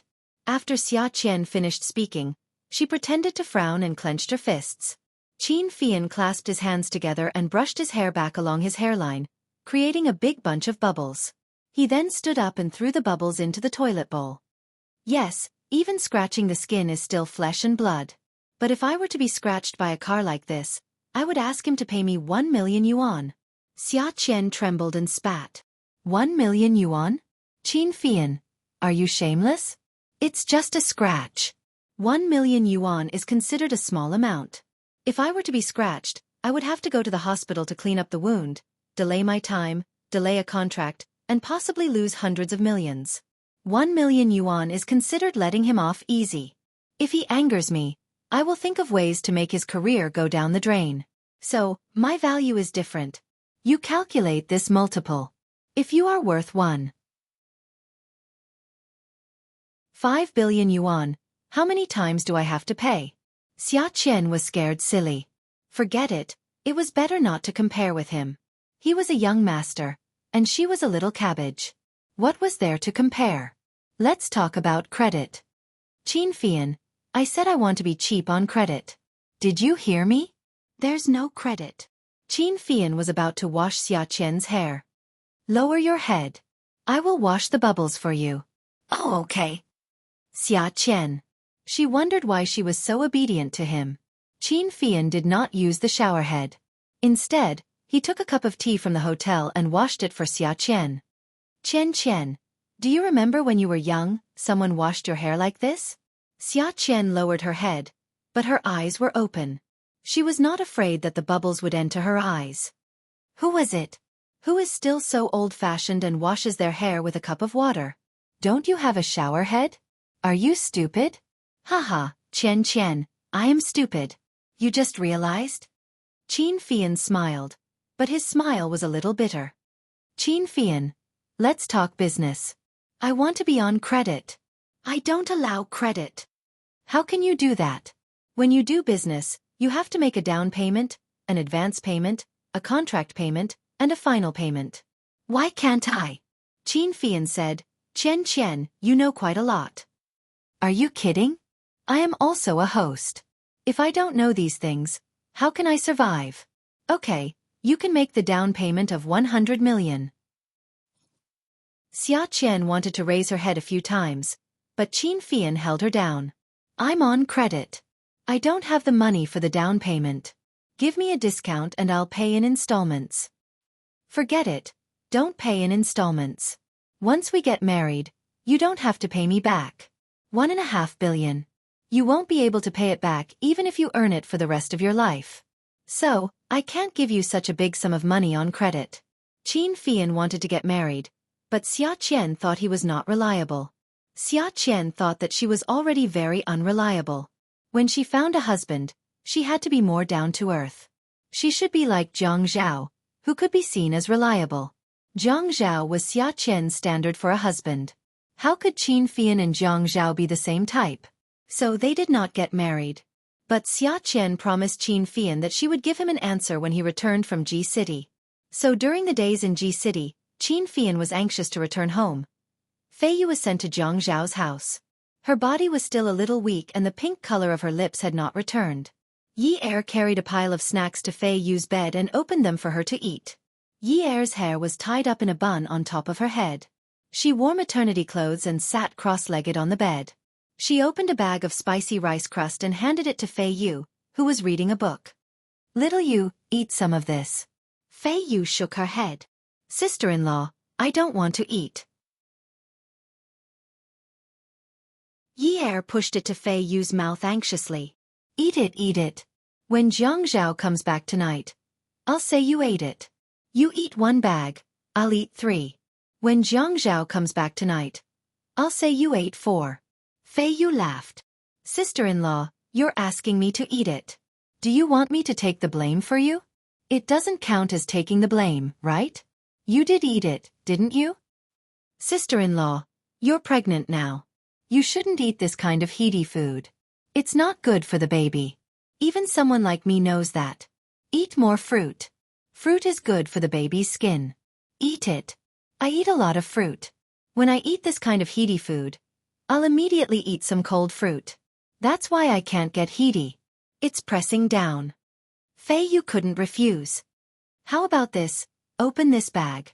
I'll eat 2 pieces and give the rest to you. When brother comes back, I'll say I ate it. Is that okay? Fei Yu, you're so loyal. Okay, you eat 2 pieces and give the rest to me. You have to promise that you won't betray me. You can't tell your brother. Hee, I'm not worried about sister-in-law. But when you're done eating, you have to remember to eat some cold fruit. Don't get heaty. Otherwise, my brother will kill me. Don't worry. I'm also very loyal. Yi Er winked playfully at Fei Yu. Yi Er used the same method to trick Fei Yu into eating a lot of things. Sour. Spicy. It made Fei Yu's expression colorful and very cute. Fei Yu was clearly unhappy. But after a day, she was teased by Yi Er until she kept laughing. When Yi Er finally left Fei Yu's room, she let out a big breath and thought to herself, God, I'm so tired. Serving a little girl who dares to take poison is really a technical job. It's too difficult to make her happy. It's too challenging. When Jiang Zhao returned home at night, he quickly found that there was a big dent in the snack box. It was a deep hole. He asked the housekeeper at home. The housekeeper said she had never eaten it before. It was all Madame's favorite food. Jiang Zhao was so angry that he let out a big breath. He didn't allow her to buy this kind of junk food at home. She promised to eat less, but she actually dared to eat so much. Yun Yi Er, come out. Fei Yu heard it from upstairs. She thought to herself, it's over. Brother Zhao is angry. 5 minutes later, Yi Er and Fei Yu stood in a row. How much did you eat? Yi Er pouted and wobbled. She didn't feel guilty at all when she started to lie. I only ate a few plums. Fei Yu ate the rest. If you don't believe me, you can ask Fei Yu. In fact, after Fei Yu's appetite was aroused, she really did eat a lot. Brother, I ate it. Sister-in-law only ate a few plums. Those pickled peppers were really delicious. Although it was a bit spicy, so spicy that I kept sweating. But the spicy feeling of sweating is really good. Jiang Zhao wondered if he had gone too far. Would Fei Yu think too much about it? Fei Yu, don't think too much. I'm just worried that your sister-in-law will get heaty. The housekeeper can't even make herbal tea for her every day. I'm afraid it's not good for the baby. If you like it, I'll buy some tomorrow when I come back from work. Fei Yu was a bit scared. Sister-in-law actually got so heaty? Tomorrow, she would never do something like this again. No matter what, she had to keep a close eye on sister-in-law. This greedy cat. So on the second day after Fei Yu moved into the 9th mansion, she was no longer under anyone's care. She began to take care of Yi Er. Yi Er said that pregnant women were most afraid of spraining their waists and cramping their legs. She said a lot of things to pay attention to. Fei Yu remembered them all. When she saw Yi Er holding some snacks in her hands, she would snatch them and eat them herself. When she saw her bare feet hanging outside, she would help her put on socks. After Fei Yu came, Yi Er kept forgetting things. Her memory was deteriorating, and her self-control was deteriorating. Fei Yu's nerves were on the verge of collapsing. She put all her energy into taking care of Yi Er's every move. When they were in bed, Yi Er told Jiang Zhao about her good intentions. The little girl can't be idle at this time. She has to have something to do. Let her lie in bed and recuperate. The more she recuperates, the quieter she becomes. The quieter she is, the easier it is for something to happen. If I let her have a string in her heart, she won't have time to think about her own matters, right? If she doesn't have time to think, she won't be depressed and unhappy all day. If she can't figure it out, she has to think about the pregnant woman at home. Fei Yu, this child, is still very responsible. She just can't bear to see me pitiful. She is too compassionate. That Feng Sheng was born out of her love and care. She is used to taking care of others. The more she gives, the more feelings she has. Isn't that right? Wifey, you're so smart. Jiang Zhao kissed Yi Er's forehead fiercely. Feng Sheng is fine. Wait for Grandpa to come back and deal with it. Fei Yu is still young after all. I think so too. Fei Yu is still okay. She's only 16 or 17 years old. What does she know about feelings? When I was 16 or 17 years old, I didn't know anything. Zhang Zhao frowned. That's right. How could he forget that his wife was also a little girl? She wasn't even 20 years old when she was with him. She was still young. He asked a little jealously, then did you know when you were 18 or 19 years old? Yi Er looked into Zhang Zhao's eyes. She saw that his expression was a little unnatural. The corners of her mouth opened and she chuckled. I understood when I was 19 years old. Zhang Zhao hugged Yi Er before. 19 years old? She knew him when she was 19 years old. Really? Yeah, I only understood after I met you. Yi Er smiled until her face was rotten. She snuggled into Zhang Zhao's arms to ask for a reward. Very obedient. Hubby be good. Is there a reward? Yi Er's hand reached into Zhang Zhao's clothes. Not too often. Tomorrow. How about tomorrow? Be gentle. It's okay. Yi Er acted coquettishly and shamelessly tugged at Zhang Zhao's pajamas. Come and see. Song Shu 566.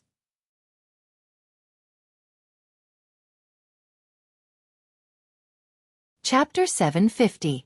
Xiaqian received a piece of news that made her very excited. She could host a show. She had waited for so long, and now she could officially host a show in front of the camera. She felt that she should do her best to welcome her new job. This was an opportunity, and also an opportunity. But when the head of the department gave her the program list, Xiaqian was depressed. Why was she, a young woman who had just lost her virginity, asked to host a late-night talk show? Moreover, it was a talk show about heterosexual topics. The topics discussed were all kinds of heterosexual topics. Xiaqian was depressed. Xiaqian found the bald department head. She held the program list in her hand and stammered, not knowing what to say. She scratched the back of the department head's desk with her fingernails for a long time before saying, Department Head Zhang, do you think it's possible for me to swap with another colleague for this show? Department Head Zhang, whose eyes were still a little swollen, raised his head. He looked like he was in low spirits after too much indulgence. When he looked at Xiaqian, he smiled and said, Swap. Yes, with my qualifications, I'm afraid it won't be very convincing for me to host this kind of show. Xiaqian thought, why couldn't she host something? She had just lost her virginity in a daze, and she still owed a huge debt after losing her virginity. Wasn't it too difficult for her to talk about sex with the audience? What's wrong with your qualifications? Xiaqian was still a little afraid of the department head. After all, it was rare for her to be valued by the department head. She could just swap with another colleague, and the department wouldn't lose anything. I think it's more suitable for this kind of show to host an emotional show. Why don't you continue to do odd jobs? Department head Zhang said coldly and stood up. If you don't want to host, I'll go and ask which interns are willing to host. This program has a high viewership rating in our station, and several hosts became famous because of this program. When Xiaqian heard that she would do odd jobs, she immediately extinguished the fire. Okay. I'll host.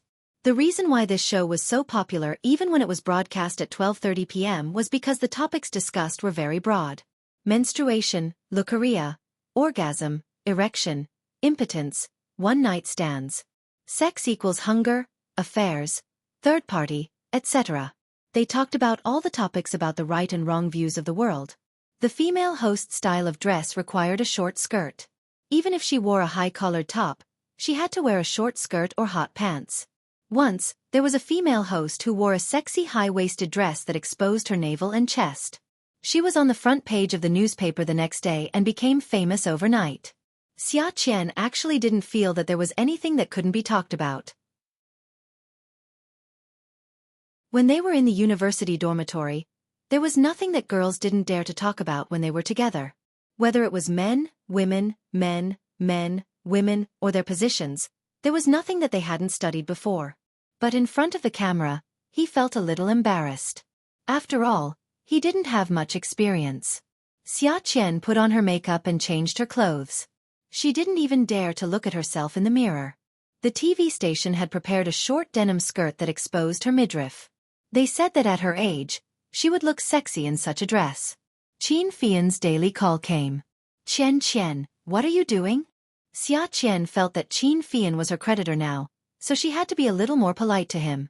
After all, every time she wanted to hang up on him, he would say that it was a creditor's call. So expensive. As soon as she saw Qin Fian's call flash, Xiaqian saw a screen full of money. She could only think of one word. So expensive. Why did she sleep with such an expensive man? So expensive that she couldn't afford to sleep with other men for the rest of her life. The most tragic thing was that before you could taste anything, he would tell you to pay up. You've already eaten everything. How wronged. I'm preparing to go on the show, Xiaqian answered perfunctorily. She sat on the stool and looked at the A4 paper in her hand. Some of the content for the show was written on it.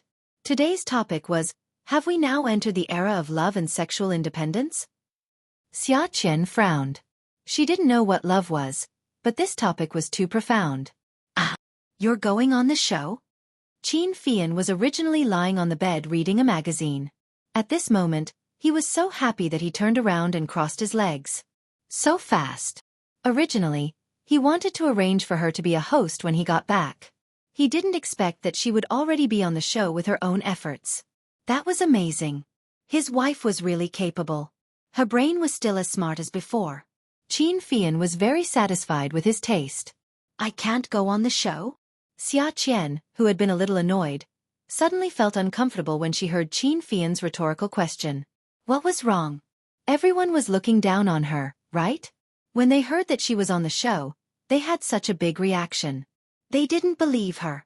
Was she that bad? Why would she be surprised when she was on the show? What? I'm just happy for you. You can finally go on the show. I'm just praising you. What do you mean I can finally go on the show? You're obviously looking down on me. How am I looking down on you? I'm obviously happy for you. Qin Fian felt wronged. How did this become looking down on her? Who wants you to be happy for me? It's expected that I'll be on the show. There's nothing to be happy about. Okay. Our Chen is not surprised by honor or disgrace. I didn't say anything just now. When Qin Fian was 15 years old, he had been enslaved by Bing Dan. So he was used to being ordered around by Bing Dan. Bing Dan used to ask him to flatter her. Even when the cat at home caught a mouse, he had to say that it was her ability because she fed the cat well. So when Xiaqian was a little fierce now, Qin Fian would immediately give in to the girl who raised her head but felt inferior, just like before. I'm not talking to you anymore. You're so annoying. Qian, what show are you hosting? Well, I'm so busy right now. I'll tell you when I'm done recording. Xiaqian took the opportunity to hang up the phone. Damn it, she was not going to tell him what show she was hosting. But Qin Fian was not willing to let her know. He hung up the phone. He had nothing to do in G City, so he had a video conference in the morning. Zhang Zhao did not come. Shen Kai was afraid that Shen Xian would feel burdened, so he stayed by her side all day. Grandpa and old Master Pei talked about a lot of things all day long. They talked about calligraphy, Buddhism, and other things that he was not interested in at all. Since he had nothing to do, he might as well find his wife's show and see her style of hosting. Qin Fian called his secretary and asked her to check Xiaqian's show on Channel 3. Xiaqian's body stiffened. She bent over and tugged at her skirt. She wanted to pull up the straps to cover her belly button, but her breasts were exposed. She really wanted to give herself a... She wrapped herself in a blanket and went on stage. The high stool was really a stool that could make a woman's legs look sexy and slender. Especially according to the design suggestion, when the high heels touched the floor, her legs looked more than 10 centimeters longer. Xiaqian was not used to wearing high heels on the floor. The first time she wore high heels in her life was at Yi Er's wedding. Dear audience, we meet again at midnight. Today, we are discussing, have we entered the era of love and sexual independence? This is the new generation of show hosts, Xiaqian. There was a round of polite applause. There were 2 men and 2 women. The 4 high stools formed a semicircle. After the main host introduced the other 3 hosts, they quickly went into the topic of today's show. Qin Fian heard his secretary report that the show hosted by Xiaoqian was called The Era of Sex. When he heard that, he was stunned. What show is this? The beautiful secretary laughed. Boss, don't you know? This is the most popular sex show at 12:30 in High City. It specializes in borderline sex topics. Qin Fian's mouth twitched. He repeated, sex topics? Yes, it's about the things between men and women. Of course, there were also discussions about men and women. However, it was mainly a show about men and women. In order to attract attention, the hosts wear very little. Both men and women dress very sexily, so this is the reason for the high ratings. If Qin Fian still said that he understood after the secretary explained it like this, he must have been infected by Xiaoqian. He asked so many times to confirm it. She was actually hosting such a show? She was going to be the daughter-in-law of the Qin family in the future. How could she host such a show without caring about her image? Xiaoqian, the young people of this generation, especially young people like you, have just graduated from university and stepped into society. How do you differentiate between love and sex? Xiaoqian was stunned. She thought that this host was too unkind. The program list he gave her didn't have this question, but now he was asking her a question that wasn't on the program list. Was he crazy? But the tape was spinning. The director raised a sign at Xiaoqian that said, "Breaking news. Fight for position." Xiaoqian sighed in her heart. Damn, being a host was really not a job for humans. She smiled generously. I don't think there's a need to differentiate. When it comes to sex, the first thing that comes to everyone's mind is to do it in bed. Xiaoqian choked and tightened her grip on the microphone. Make love. There's the word love in it. Is there a need to differentiate? Haha, so you're saying that people of your generation think that love and sex are inseparable? Xiaoqian broke out in a cold sweat for herself. I think that men who can be separated are ducks, and women who can be separated are chickens. Because they treat sex as work, they don't need love. What they need is money. The director gave Xiaoqian a thumbs up and raised a sign. Choose something more casual. You must choose something more casual. You can't be traditional. Then what if you and your partner's sex life is not harmonious? Xiaoqian was going crazy. She was a young woman who had just lost her virginity, and now someone was asking her what she should do if her sex life was not harmonious.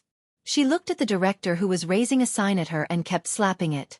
She braced herself and said, when men are in bed, when the lights are off, aren't they all different? What's there to be harmonious? If it's not harmonious, then get rid of it and change. Qin Fian grabbed the phone and felt all the hair on his body stand on end. He shouted angrily at his secretary. Immediately! Immediately! Stop this show. Get the judicial department involved. This kind of show is not legal at all. At Songshu 566.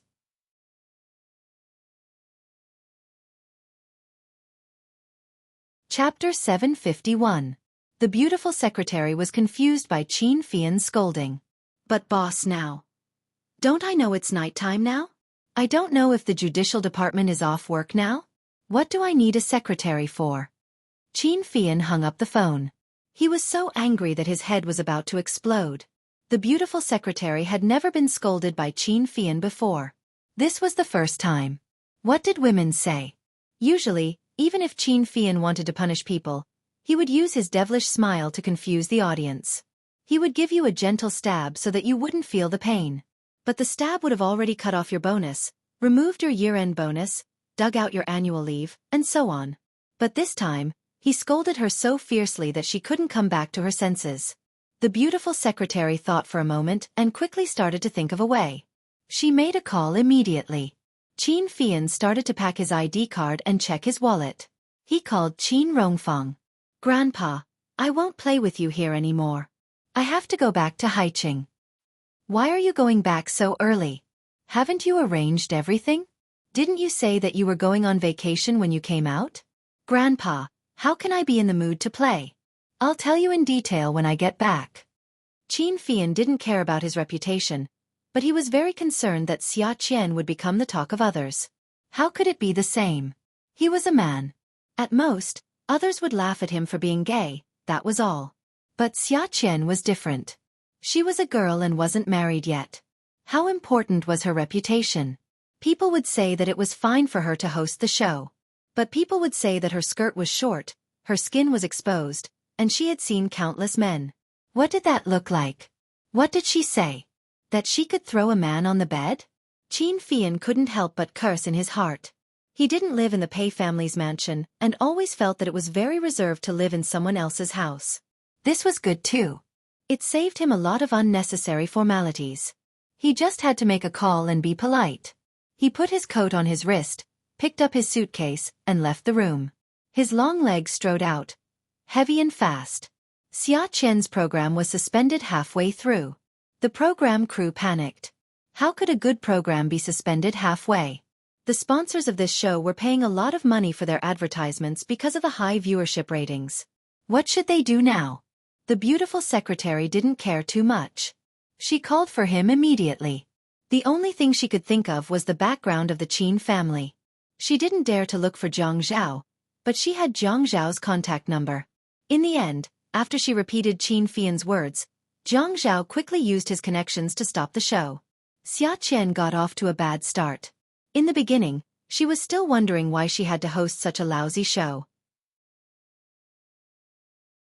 But now, she began to doubt her life. Every almanac in her life had the words, "Everything is unfavorable," written on it. Since he couldn't find a job, he had to ask Jiang Zhao for help. It was not easy for him to start his internship, but he could not come into contact with any substantial hosting work every day. It was not easy to get an exterior master, but it was ruined by Qin Fian's drowning incident. Since then, she began her long career of doing odd jobs. Doing odd jobs could have been more mundane, but intentionally or unintentionally, she offended many colleagues. It was not easy for the minister to see her hard-working nature and give her a lousy show host. Now, her lousy show was ruined. This was because of her work. Her life and studies were not smooth sailing. Her grades were not good, and the teachers did not like her. She could not get into university, and her sister helped her. She failed many subjects, and her sister finally found someone to help her. She went to a nightclub to pick up a duck, and her sister and Yi Er's man ruined it. She attended Yi Er's wedding, and wanted to take back the bridesmaid's dress to make a formal dress, but Qin Fian tore it. She took revenge on Qin Fian, and he smeared chili all over her body. Now, she felt her whole body burning when she saw chili. She did not dare to eat chili anymore. After drinking, she slept with Qin Fian. It was fine if they slept together, but who knew that they would end up in a lot of debt?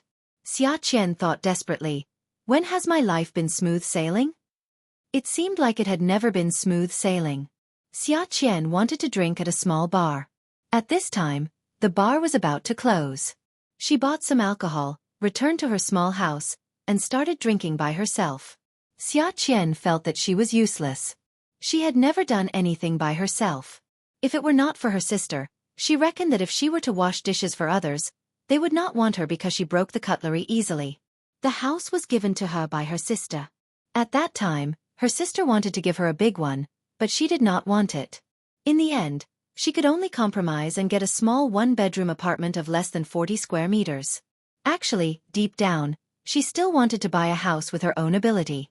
But now she realized that this was just a luxurious dream. Not only was her IQ not high, even her EQ was not high. Thinking about this made her feel very depressed. Xia Qian was very drunk. She took the remote control and used it as a microphone.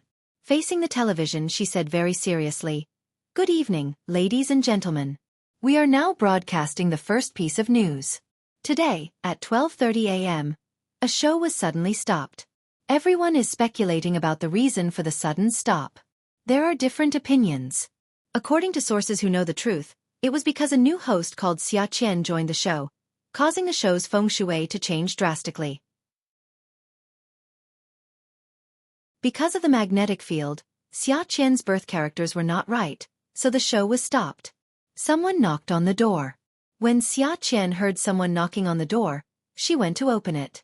When she opened the door, she was scolded by the man who rushed in. "You opened the door without asking who it was? What if it was a bad guy?" "Ha! Bad guy?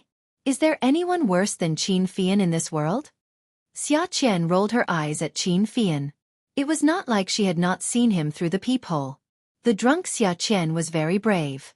She was not afraid of Qin Fian. Qin Fian placed her suitcase at the door and closed it. He was exhausted. Fortunately, it was easy to find her place. Her house was really small. Zhuang Yichen was really stingy. He lived in the 9th mansion and bought a large duplex in Qingfeng Garden for his woman. He gave his sister-in-law a bird's nest.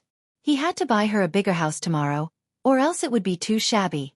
Smelling the smell of alcohol in the house, Qin Fian took off the scarf around his neck. Seeing that there was nowhere else to hang it, he casually placed it on the back of the chair at the dining table. He took off his jacket and put it on. He wanted to ask about the show, but when he saw Xiaqian's gloomy face, he held back. Why did you drink? To celebrate the sad life of Xiaqian, who had everything going wrong. How are you sad? Aren't you sad? It's not easy to go on a show, but it was stopped. Oh, I was the one who stopped it. Qin Fian went to the water dispenser to get some water. He was so thirsty that he did not stop drinking. What?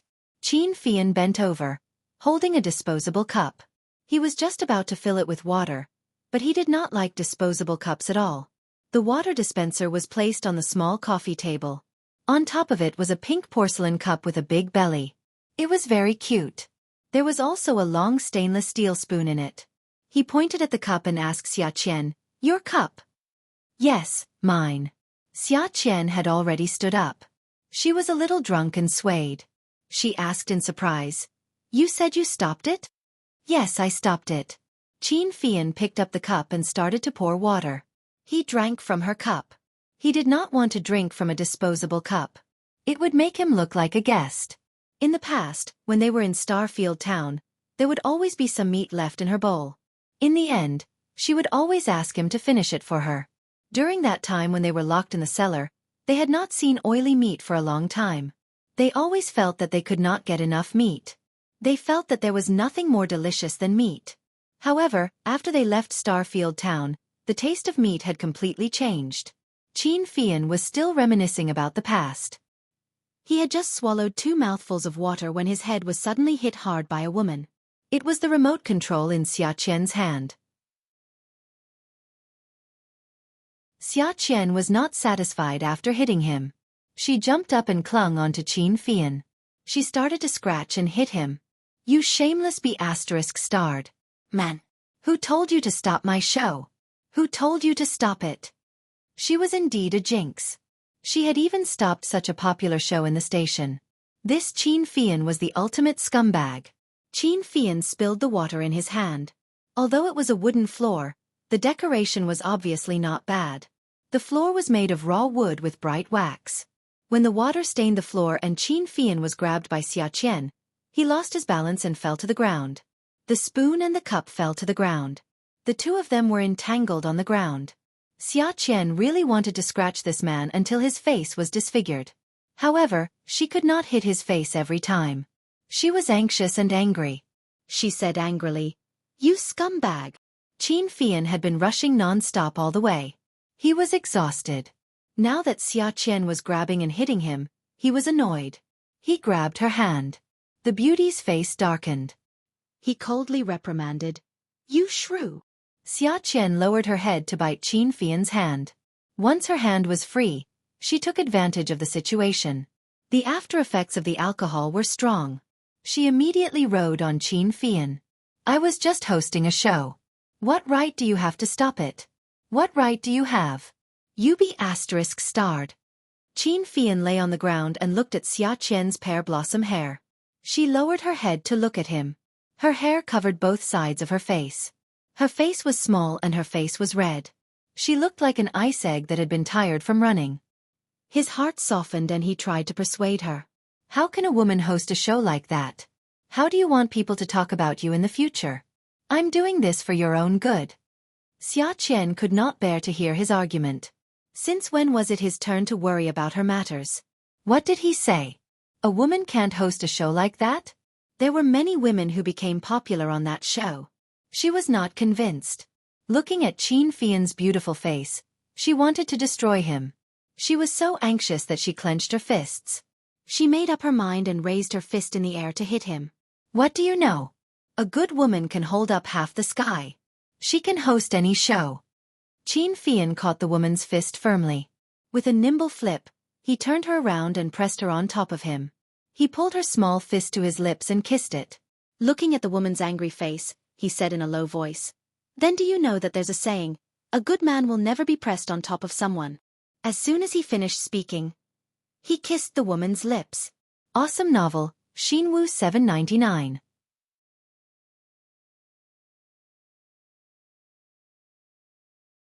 Chapter 752. Xiaqian tilted her head to avoid Qin Fian's mouth and spat. "What a good man, my ass! Can a good man be gay? Didn't I already prove to you that I'm not gay?" Qin Fian was implying something and lowered his head to kiss her again. Xiaqian moved her body to hit him. "Get lost."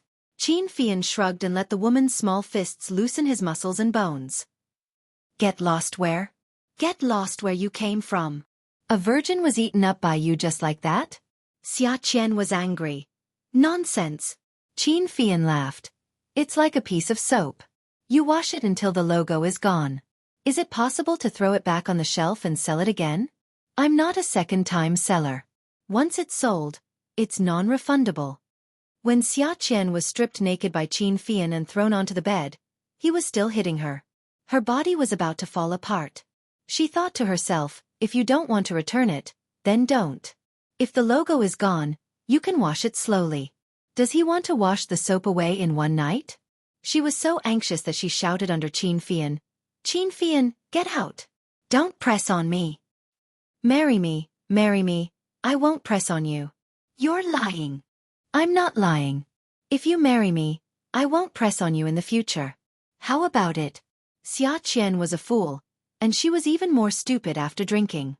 She was actually tortured by Qin Fian into agreeing. However, Xiaqian said something that made Qin Fian, who had just lost his virginity a few days ago, hate her.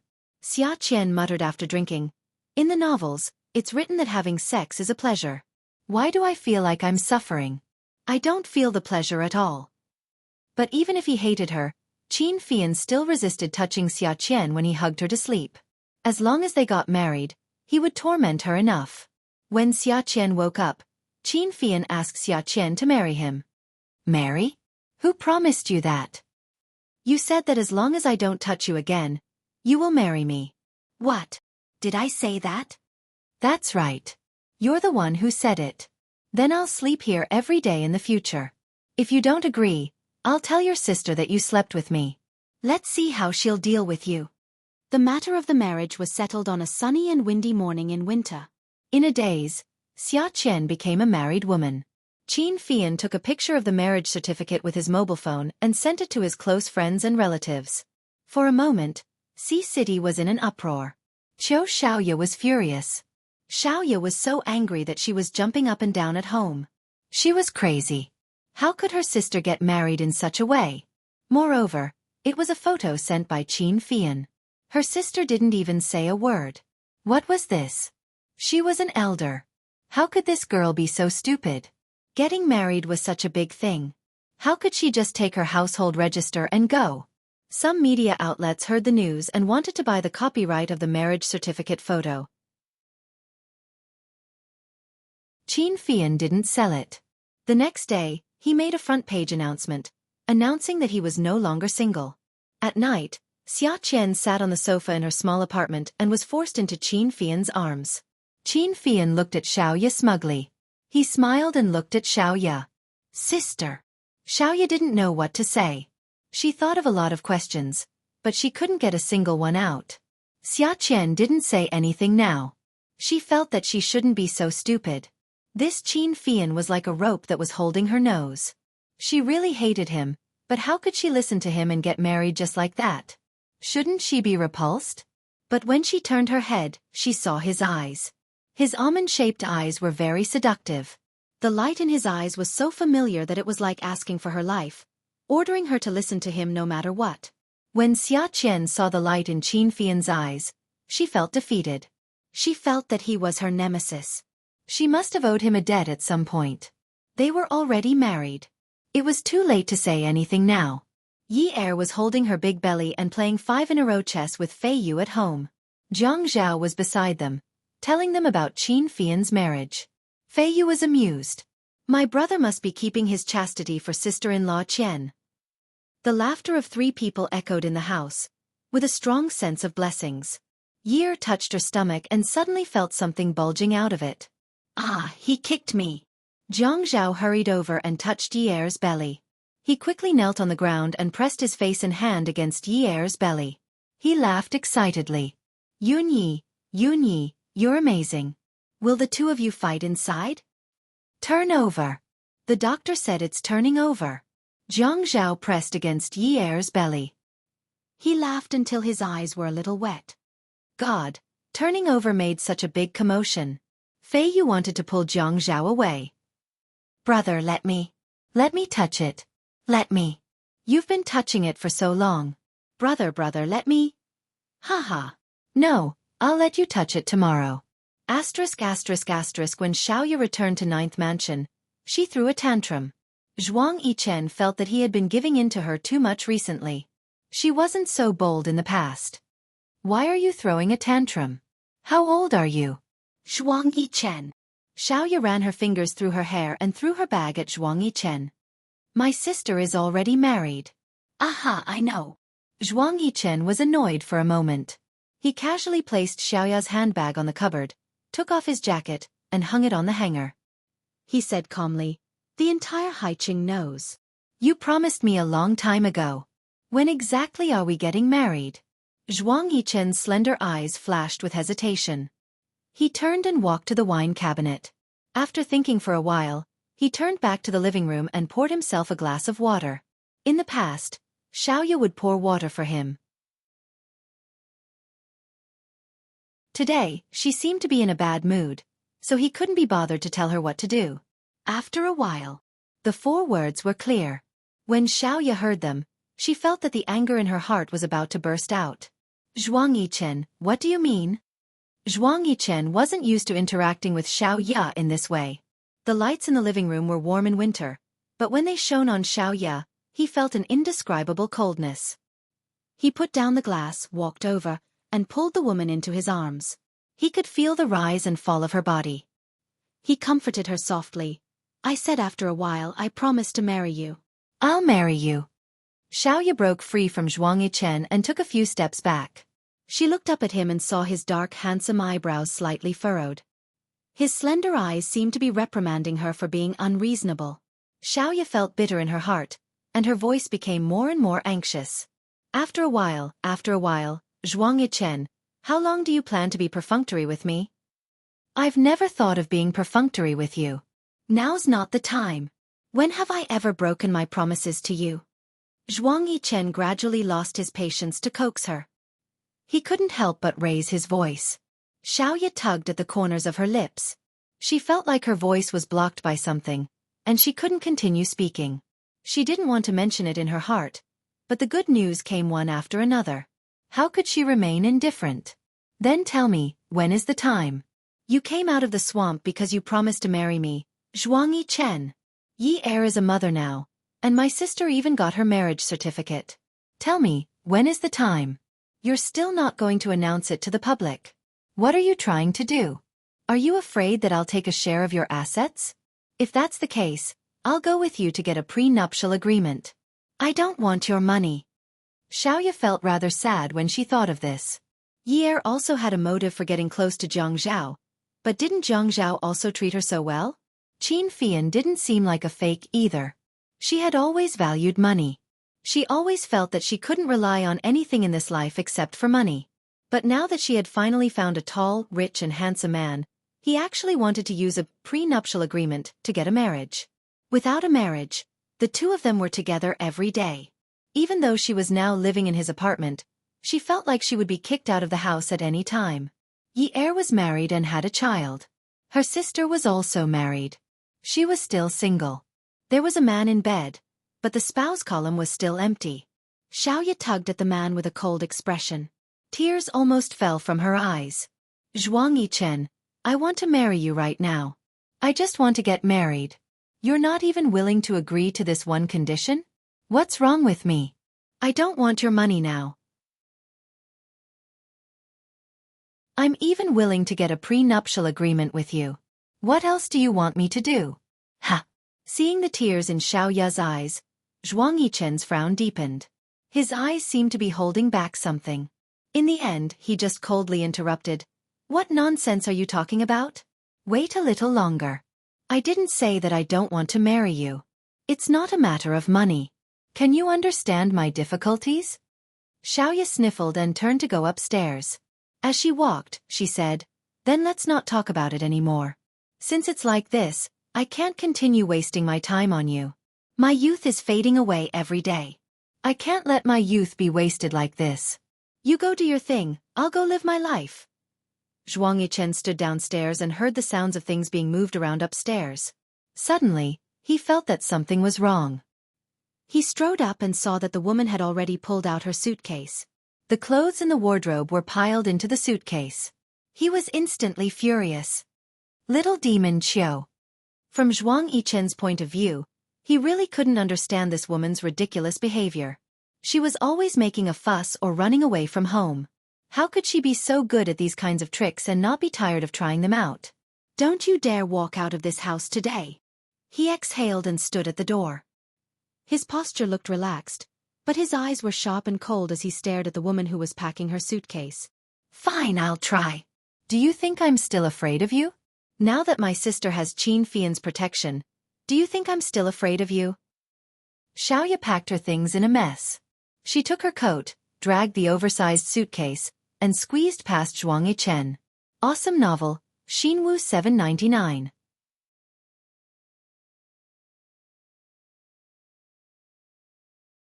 Chapter 753. She was used to dressing sexily even in the middle of winter. She wore a black cashmere miniskirt and black stockings that wrapped around her legs. Although there was a huge difference in height between her and Zhuang Yichen, it was rare that they were well proportioned. She went downstairs to the door and put on a light pink coat.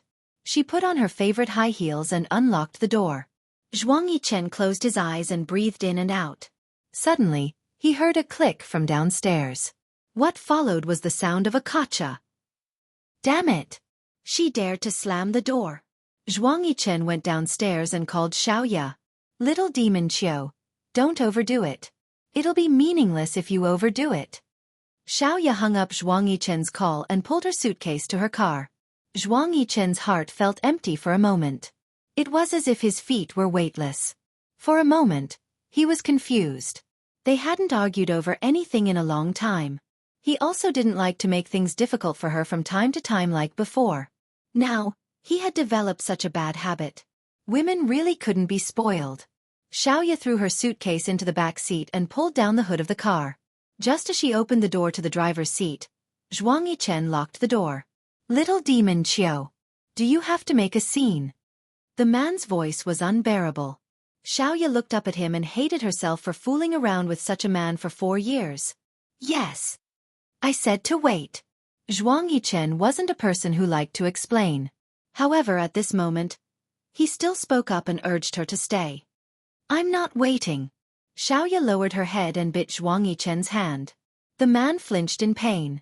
She quickly got into the car, closed the door, and locked the central control. No matter how Zhuang Yichen banged on the door, she refused to open it. She started the car and started it in an instant.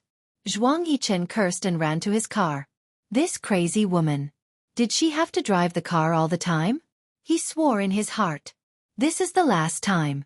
Little demon Qiu, this is the last time I'm going to chase you. Don't be ungrateful. Xiaoya's car drove towards Qingfeng Garden. When she was about to reach Qingfeng Garden, she realized that Zhuang Yichen had bought the house for her. What should she do? Her house was bought by Zhuang Yichen. All of her assets and shops were related to Zhuang Yichen.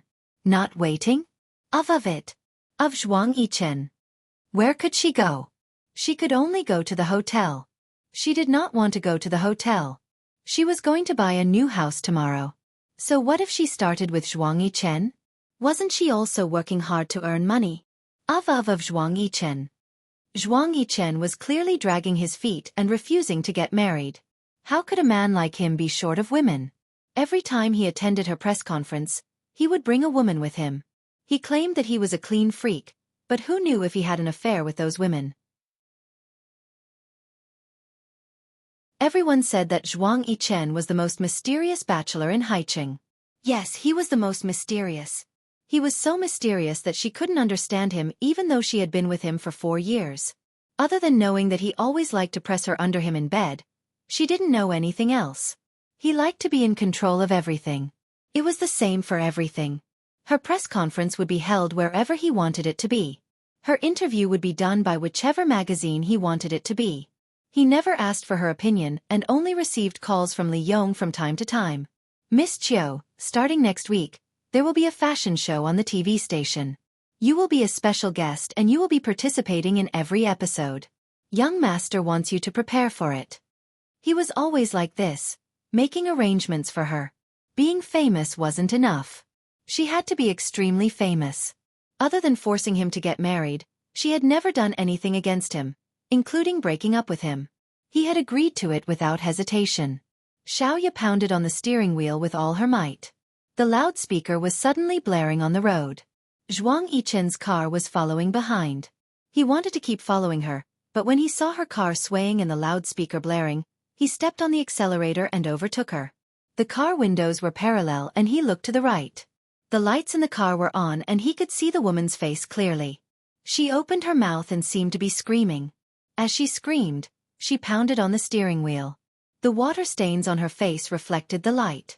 Zhuang Yichen's car drove over and slid down the window of the passenger's seat. After pressing on the horn, Xiaoya suddenly froze. She turned around and saw Zhuang Yichen's car right next to hers. He was shouting something at her. She couldn't be bothered with him. She wiped the tears off her face and stepped on the accelerator. Zhuang Yichen cursed in his heart as he chased after her. This D*MN woman was asking for it. But when he thought of how she had cried so sadly just now, he frowned deeply. He was really confused by her. He had already agreed to marry her. What else did she want? Zhuang Yichen's phone rang. He didn't want to pick it up, but when he glanced at the phone on the dashboard, he saw Xiaoman on the screen. He didn't let go of the accelerator and picked up the phone. It was faint, but gentle, and not distant. Xiaoman. Yichen, did Uncle Li tell you what I told you? The woman's voice was sweet, like a pear stewed with rock sugar. Uncle Li told me. Xiaoman, don't worry about me and Zhuang Yifeng. I don't care? You're telling me now, and you're asking me to not care? The woman's voice was sad. Something is going to happen to Shoreline Phase 3, right? Yichen, you won't put yourself in danger just to mess with him, right? He's not defenseless. It's not like you don't know what he's capable of. Zhuang Yichen stared at the car in front of him. His temples suddenly hurt, and his hands that were holding the steering wheel were trembling. His gaze seemed to skip the car in front of him and look further away. He gritted his teeth and said, "Of course. I've always known what he's capable of. You should stop for your own sake." The woman was a little anxious. Xiaoman, don't worry about it. This is between me and him. The phone was silent for a while, then the woman said, Yichen, I'm settling the divorce with him. I'll tell him in 2 days. Her voice was full of hope and joy. Seeing the car in front turn, Zhuang Yichen said, Okay, I have something to do. I'll hang up first. Sleep early. Xiaoya's car drove into an alley. At the end of the road, there was a brick wall. Zhuang Yichen got out of the car and closed the door. He came out of the house, still wearing a thin sweater. He didn't seem to feel cold at all. He leaned against the door, but he wasn't as angry as he was in the car just now. His car was stuck in a traffic jam. He wanted to run behind her car? No matter where he ran, he couldn't run away from her. The alley was surrounded by brick walls. Some of the street lights were dark, and some were broken. He leaned there lazily and smiled. He was in a good mood, waiting for his little prey to walk into his trap. He saw the little vixen running towards him in high heels. Her legs were wrapped in black stockings, and it was extremely sexy. The air conditioner must be on in the car. She didn't wear a coat, and this little dress was really suitable on her. Her curves were really good. Xiaoya rushed over angrily, grabbed Zhuang Yichen's collar, and stomped her feet. Zhuang Yichen, drive your car away. No. Zhuang Yichen was a person who rarely joked outside, and was also exceptionally cold. At this moment, He was smiling playfully and speaking lazily, as if he was teasing someone. If outsiders saw this, they would definitely think that it was big news, but Xiaoya was not surprised. "You're blocking my way. Your car is driving forward, my car is behind you, aren't you blocking my way?" Taking advantage of the situation, he hugged the woman's waist and pressed it against him. Xiaoya tried to break free from Zhuang Yichen as she made a scene. "Now my car is going to back out. You chose the road yourself. How can you retreat just because you want to? Just like..." The man pushed the woman onto the roof of his car, and then pressed himself on top of her. He lowered his head and sucked on the woman's lips until she gasped for breath. Only then did he say in a low voice, "Just like this I pressed you here, how can I let go just like that?" Xiaoya panicked. "What are you trying to do?" "I'll go with you to get a marriage certificate tomorrow. How about that?" "You're lying to me." "I'm not lying to you, I'll use my..." He pulled the woman's hand and touched it to his lower body. "I'll use it to promise you that I'll go with you to get a marriage certificate tomorrow." Xiaoya touched that hard thing and quickly retracted her hand. "You pervert. Then do you believe me?" Zhuang Yichen laughed softly. "I don't believe you." However, Zhuang Yichen ignored her and reached his hand into her skirt, tilting it to her ear. He lowered his head and licked her ear. "You seduced me to this strange and sparsely populated place. What are you trying to do?" Xiaoya was still in the midst of the angry atmosphere just now. There was actually a place in Haiqing that he was unfamiliar with? "Bah! Go away! As a token of gratitude for marrying you tomorrow, shouldn't you cooperate a little?" He pressed her tightly and slowly pulled down the thing in her skirt. Xiaoya was shocked. "Zhuang Yichen, are you human? Even if you're in a hurry, you should still go to the car." "But I want to take you, little vixen, on the roof of this car right now." Zhuang Yichen could subdue Xiaoya with one hand. His hand pinched the sensitive part of her lower body, and when he heard the woman hiss in pain, he smiled. Xiaoya saw Zhuang Yichen's dangerous smile and became even more nervous. At this moment, she heard the man's belt buckle unbuckle. The man's lips kissed her again and he said hoarsely, "The next time you dare to run away, I'll take you outside during the day, do you believe me?" Xiaoya didn't know that Zhuang Yichen was serious. One had to know that although this guy would pounce on her in the house, the two of them rarely had the chance to be together outside. Not to mention being so intimate, even kissing or hugging was not something that was possible. She thought that he was just scaring her, even though he had already unbuckled his belt, removed her underwear, and raised her butt. However, she also thought that he was just scaring her. After all, he always had the ability to be so calm and collected that he could scare people to death. This time, she really couldn't lose to him. When he aimed himself at her, it was too late for her to scream. Add Song Shu 566.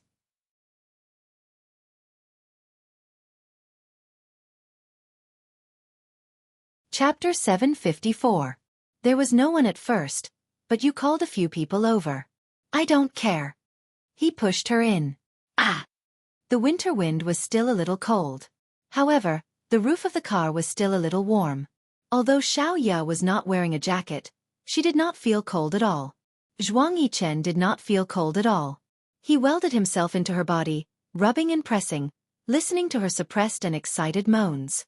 Such a place made him very excited. Xiaoya looked around nervously. Looking at Zhuang Yichen, she came back to her senses again and again. She looked up and saw the man's face above her, and the countless stars in the sky were looking at her. "You're not allowed to run away next time, do you understand?" Xiaoya breathed heavily. "Did you hear that?" Xiaoya shouted after a hard bump. "Ah, got it. I wanted to write it in more detail, but I didn't dare to. I heard that it would be very miserable after entering the little dark room, so I could only bear with it. Everyone can imagine it for themselves. Anyway, it means doing it." Xiaoya registered her marriage very quickly. Although she had moved into Zhuang Yichen's house a few months ago, the two of them rarely went in and out together. Today, they registered their marriage. Zhuang Yichen pulled her into the back seat of his silver Bugatti, and Li Yong drove. Zhuang Yichen leaned against the back seat. He was a cool person outside. He was expressionless and seemed a little arrogant. He pulled Xiaoya's hand as if he was playing with the claws of a small pet. He was nonchalant. Xiaoya snuggled in his arms. he asked lightly. Are you happy? Yes, I'm happy. Why did you pursue such a thing? Forcing him to get married, this woman. Xiaoya wrinkled her nose and snorted. Then why didn't you take the initiative to invite me to sit in your car before we got married? Zhuang Yichen thought for a while. Xiaoyao, it's not good to be the wife of a rich man. I think it's good to be your wife. Thinking about how they would be entering the Civil Affairs Bureau later, Yi Er said that although the booklet was cheap, it was stamped with steel and couldn't compare to anything. Her heart was filled with sweetness. She hugged Zhuang Yichen's neck and put her little mouth on his ear. She bit her lip and smiled until her eyes narrowed. She said softly, Yichen, I think I've loved you for a long time. Do you think I fell in love with you a long time ago?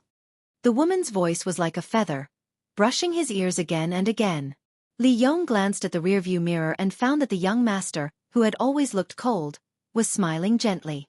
The corners of his lips squeezed the muscles on his face and his slender eyes were smiling.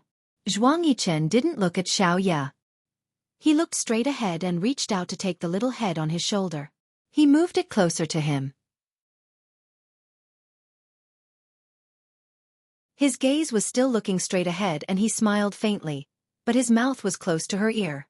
He whispered, change your posture tonight. If you do well, I'll give you a company. Xiaoya slapped his leg. No matter how thick-skinned she was, there was still someone sitting in front of them. If it was someone she was familiar with, it would be fine, but she wasn't familiar with Li Yong. Li Yong seemed to be Zhuang Yichen's elder. How could this guy be like this? What if he overheard? She refused softly. No way. Change your posture tonight. If you do well, I'll give you a company and personally accompany you to pick out a diamond ring. Xiaoya anxiously looked at Li Yong's reaction. Her ears were burning. She lowered her head and reached out to grab Zhuang Yichen's leg. Don't say any more. I won't do it. Zhuang Yichen reached out and touched Xiaoya's ear. He couldn't help but laugh. He didn't let go of her head and continued to chuckle into her ear. Change your posture tonight. You do it.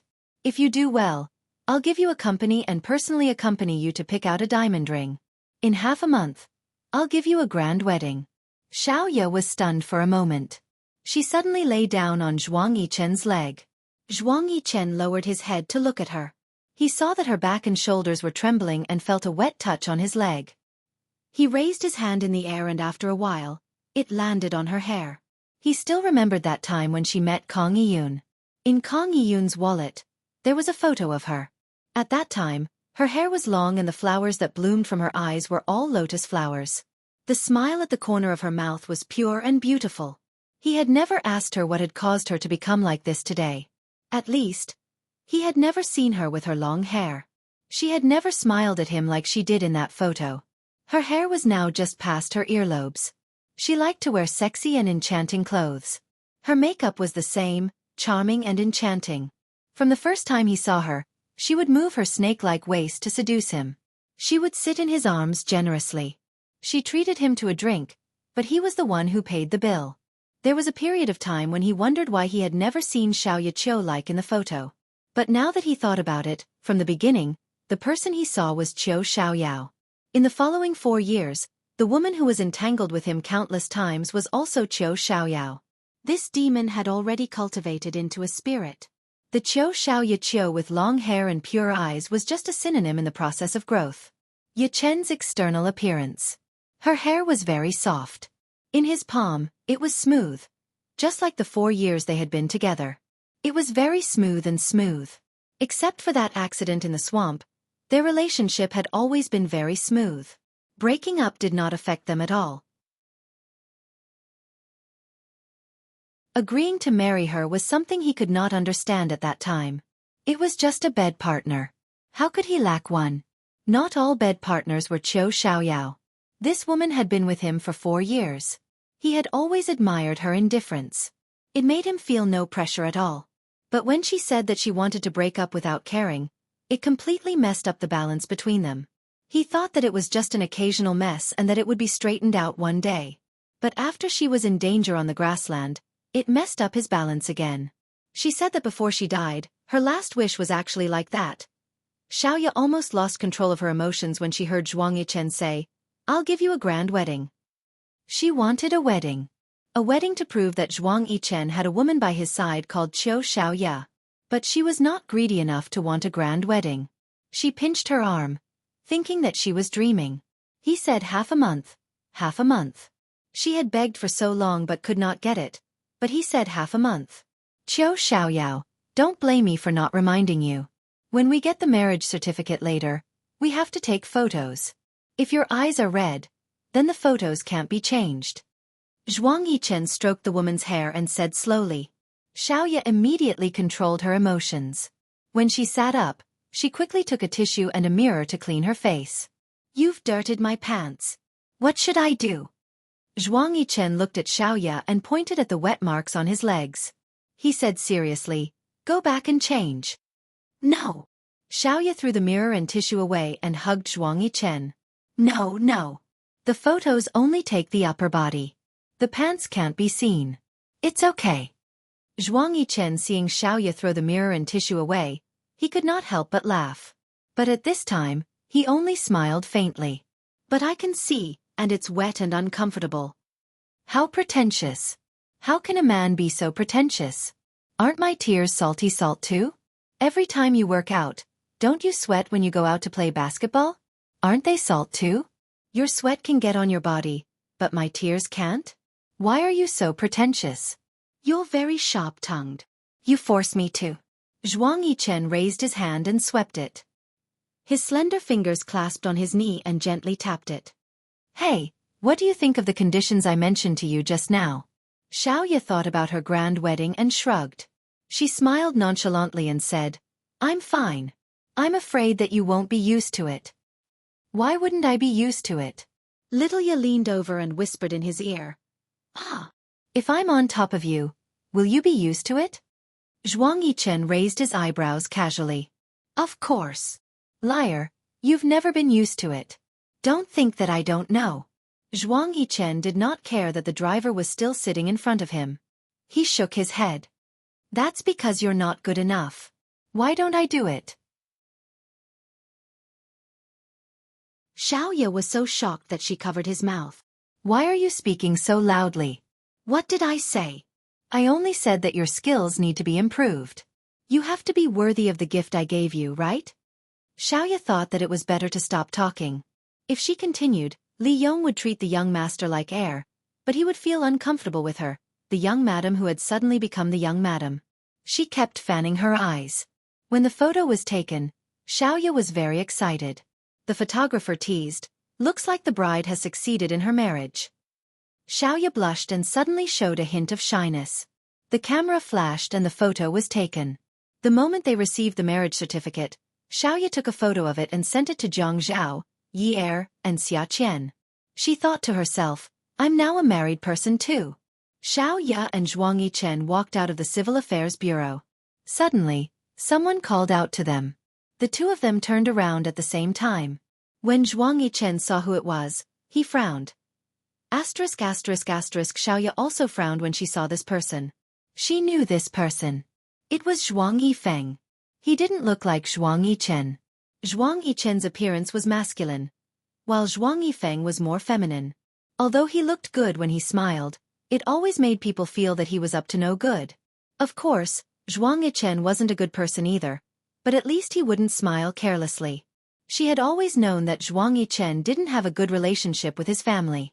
From Zhuang Yichen's indifferent words, she already had a rough idea of it. As for how bad it was, she had never asked in detail. This was because Zhuang Yichen was a person who was rarely happy. When she mentioned his brother once, his face darkened. She didn't want to ruin their lives. Yichen, what a coincidence. A woman's slender arm passed through the crook of Zhuang Yifeng's arm. Xiaoya knew that this person was Zhuang Yifeng's wife, Xian Man. Zhuang Yichen had inadvertently let go of Xiaoya's hand. When Xiaoya realized that she wanted to hold his hand, he subtly avoided it. Xiaoya was very unhappy. Song Shu 566.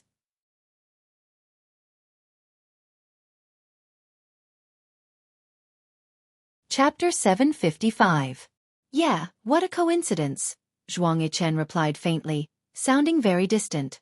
Zhuang Yifeng deliberately sized up the Civil Affairs Bureau and asked curiously, What are you doing here? Zhuang Yichen answered casually. Just taking a look. Xiaoya wanted to say something, but Zhuang Yichen turned around and said coldly, take a taxi and go back to the store. Xiaoya was stunned and felt as if something was stuck in her throat. She saw Xian Man holding onto Zhuang Yichen's arm and chatting with him. She didn't know if it was her sixth sense or her own inexplicable feeling, but she felt that the atmosphere was very strange. The way Xian Man looked at Zhuang Yichen was even softer than the way she looked at Zhuang Yichen. Damn it, in broad daylight, in front of her husband and wife, these two bastards were actually flirting with each other. How infuriating. Xiaoya had always met people from the upper class, so she naturally knew that it wasn't easy being a rich man's wife. Of course, she couldn't make a scene when she encountered such a situation.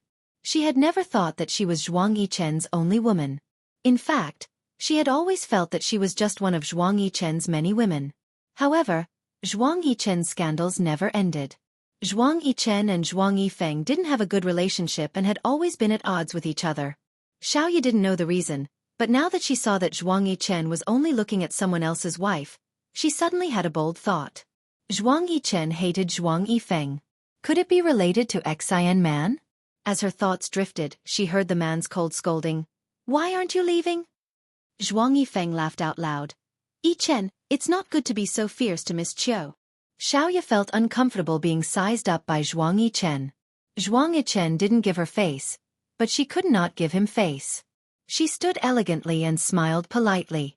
Zhuang Yichen had never called Zhuang Yifeng and Xian Man big brother and sister-in-law, so she thought that she shouldn't call them that. Mr. Zhuang, Mrs. Zhuang, I'll leave first. You two chat. Xiaoya hailed a taxi. After getting in, she slammed the door shut. She reached her hand into her handbag and felt the two marriage certificates. Her chest heaved up and down. When Zhuang Yichen was chatting with Xian Man, he always neglected Zhuang Yichen. The atmosphere was a little awkward. It wasn't until Zhuang Yichen got in the car that Zhuang Yifeng's face turned cold. He watched as Zhuang Yichen's car drove away. Xian Man, there are some things that you can't play with me. Xian Man was stunned. She stiffened her back and said, You never believed me. Zhuang Yifeng turned to look at Xian Man, whose face was a little pale. Believe you? Do you think I don't know about your relationship? Zhuang Yichen smiled coldly. Tell me, have you slept with him again recently? Xian Man's eyes widened. What nonsense are you talking about? Nonsense. Zhuang Yifeng grabbed Xian Man's hand. When he saw you, he even chased away the woman around him. Didn't you notice that Qiu Xiaoya was jealous? What does that have to do with me? It means that Zhuang Yichen treats you differently from how he treats Qiu Xiaoya. Zhuang Yifeng tightened his grip, and Xian Man cried out in pain. Ah! There were people coming and going at the entrance of the police station. Zhuang Yifeng didn't like to be looked at like a monkey, so he dragged Xian Man away. When he threw Xian Man into the car, Zhuang Yifeng still didn't let go of her hand. He leaned over and said with a gloomy expression, Xian Man, Zhuang Yichen hasn't had a woman for so many years. Isn't it because of you? It wasn't that Xian Man was unhappy, but she was afraid of Zhuang Yifeng's capriciousness. He has always been like this. It has nothing to do with me. The two of you don't even try to avoid suspicion. How dare you say it has nothing to do with you? Last week, you went to Hainan. Did you go with him? Did the two of you go out to fool around? Ha! Zhuang Yifeng's eyes were full of jealousy. He had snatched this woman from Zhuang Yichen. He had done everything he could to train her, but now he still felt that this woman could fly. You are unreasonable. Zhuang Yifeng kissed Xian Man as if he was possessed. He took off her clothes and muttered, I want to see how much you miss him. The next time you see him, you look like you can't wait to crawl into his arms. I'll kill you. Zhuang Yichen got into the car and said to Li Yong, Uncle Li, have you collected all the information for Shoreline Phase 3? Yes, young master. There are still some left. I am afraid that only Mayor Jiang can get them.